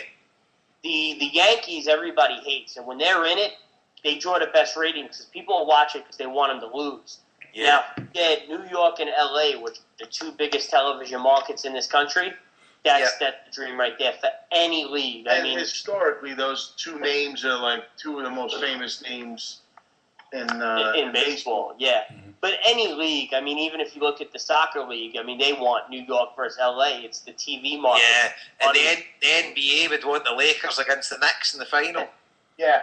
Nah, I get the real New York team, the better New York team. even over here, take the Yankee hat equation. It's only LA hats you'll see LA hats and Yankee hats, and that's it. That's a fair point.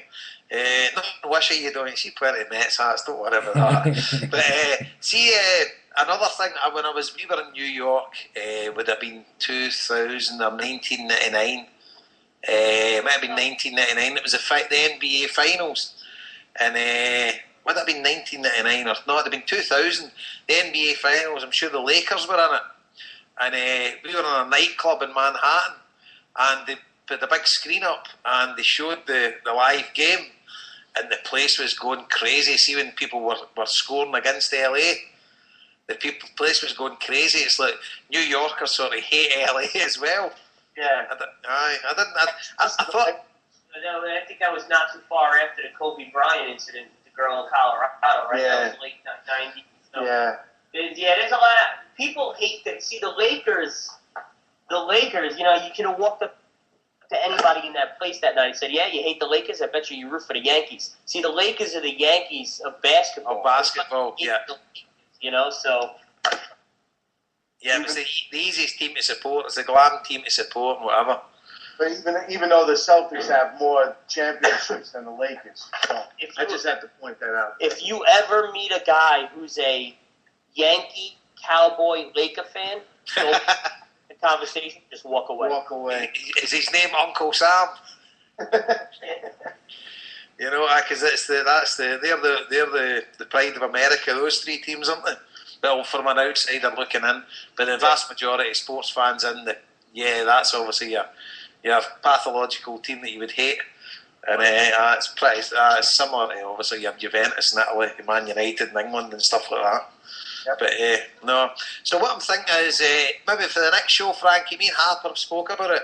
Maybe get a wee insight into like the sort of ethnic divide between sort of the ball clubs in New York, about the ethnicity. I know quite a lot of Irish and Jewish fans would follow the Mets, and a lot of like South Americans and stuff like that, the Yankees. So maybe have a look at something like that in the next podcast. Yeah, absolutely. It's like, I mean, we'll talk about it, but like, and we'll repeat it when we say it. It doesn't mean that. No.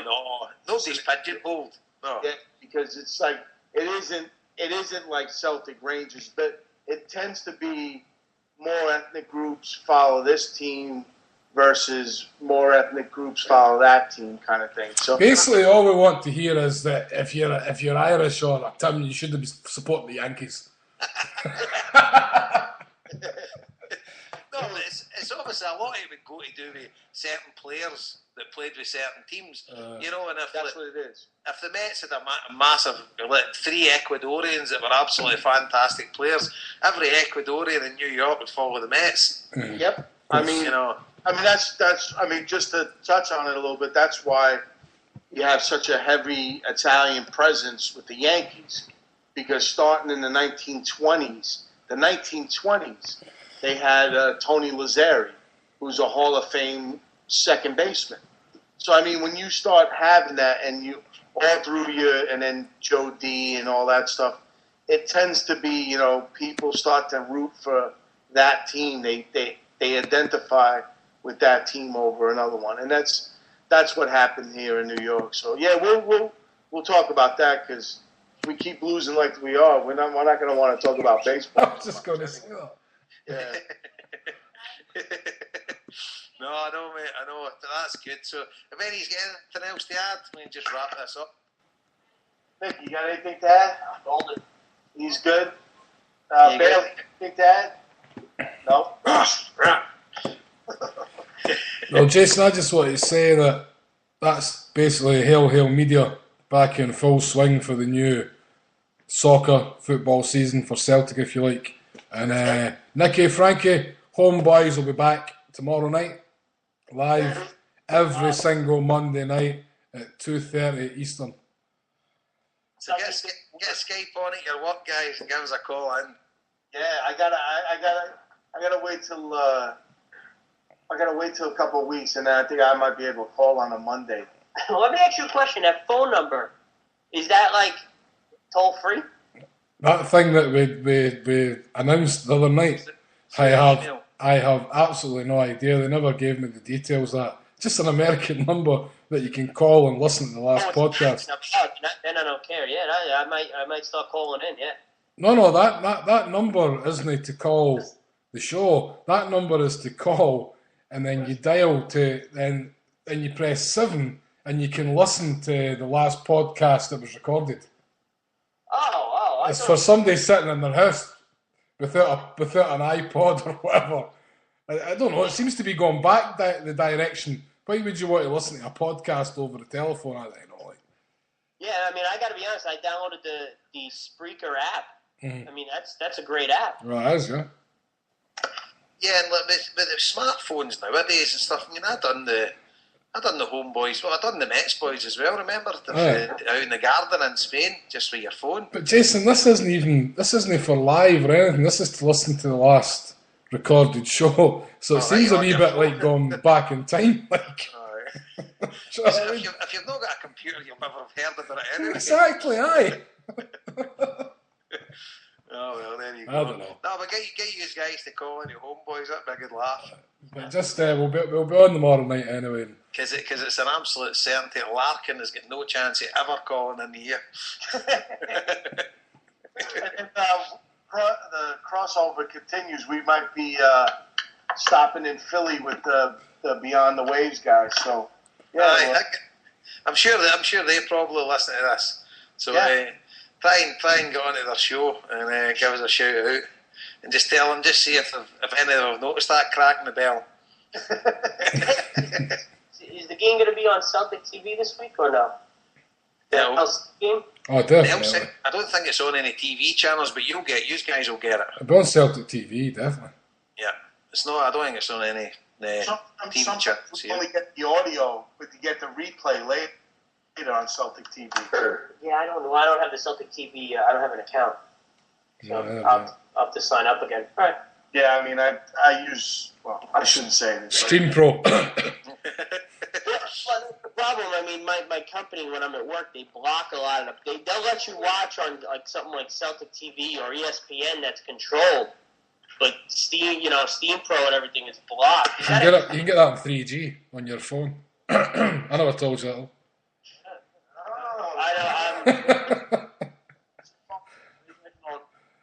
Steam Pro it is. And if Mr. Law's listening, and it's nothing to do with me, Peter. And I'm an island anyway, so you can't get me. Right, that's us. 2 Right, guys. 2 hours, 40 minutes. Not too bad for a dismal show, and to bleat about how bad we're feeling, but at the end of the day, onwards and upwards. Let's go, Mets. We look like we'll be back next Saturday night, but keep an eye on Twitter and Facebook, and you'll find out whatever. Let's go, Mets. Hell. Let's go, Mets. Let's go, Mets. Hello, boys. From Howling Field in St. Petersburg, Florida, on a warm, sunny Saturday afternoon, it's a day for baseball history. The first appearance in competition of New York's new National League baseball team, the New York Mets.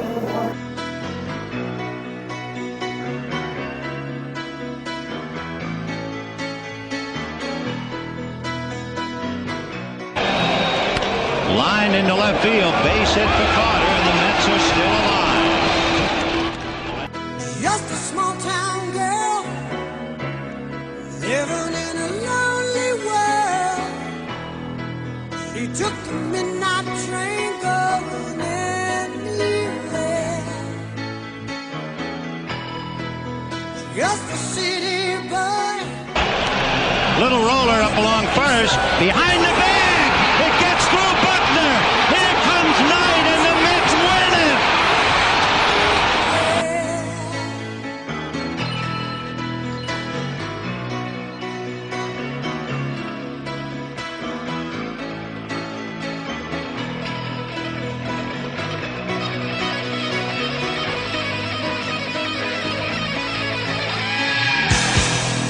A singer in a smoky room, a smell of wine and cheap perfume. For a smile they can share the night. It goes on and on and on and on. Strangers, Lopez wants it away. And it's hit deep to left center. Andrew Jones on the run. This one has a chance. Home run! Mike Piazza, and the Mets lead 3-2. people living just to find emotion, hiding somewhere in the night.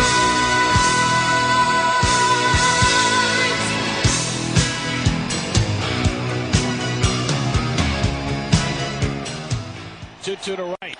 Into the air to center field. Damon going back to the warning track. It's over his head and the Mets win it. David Wright with a walk-off hit in the bottom of the ninth off Mariano Rivera. And the Mets have taken game one from the Yankees 7-6.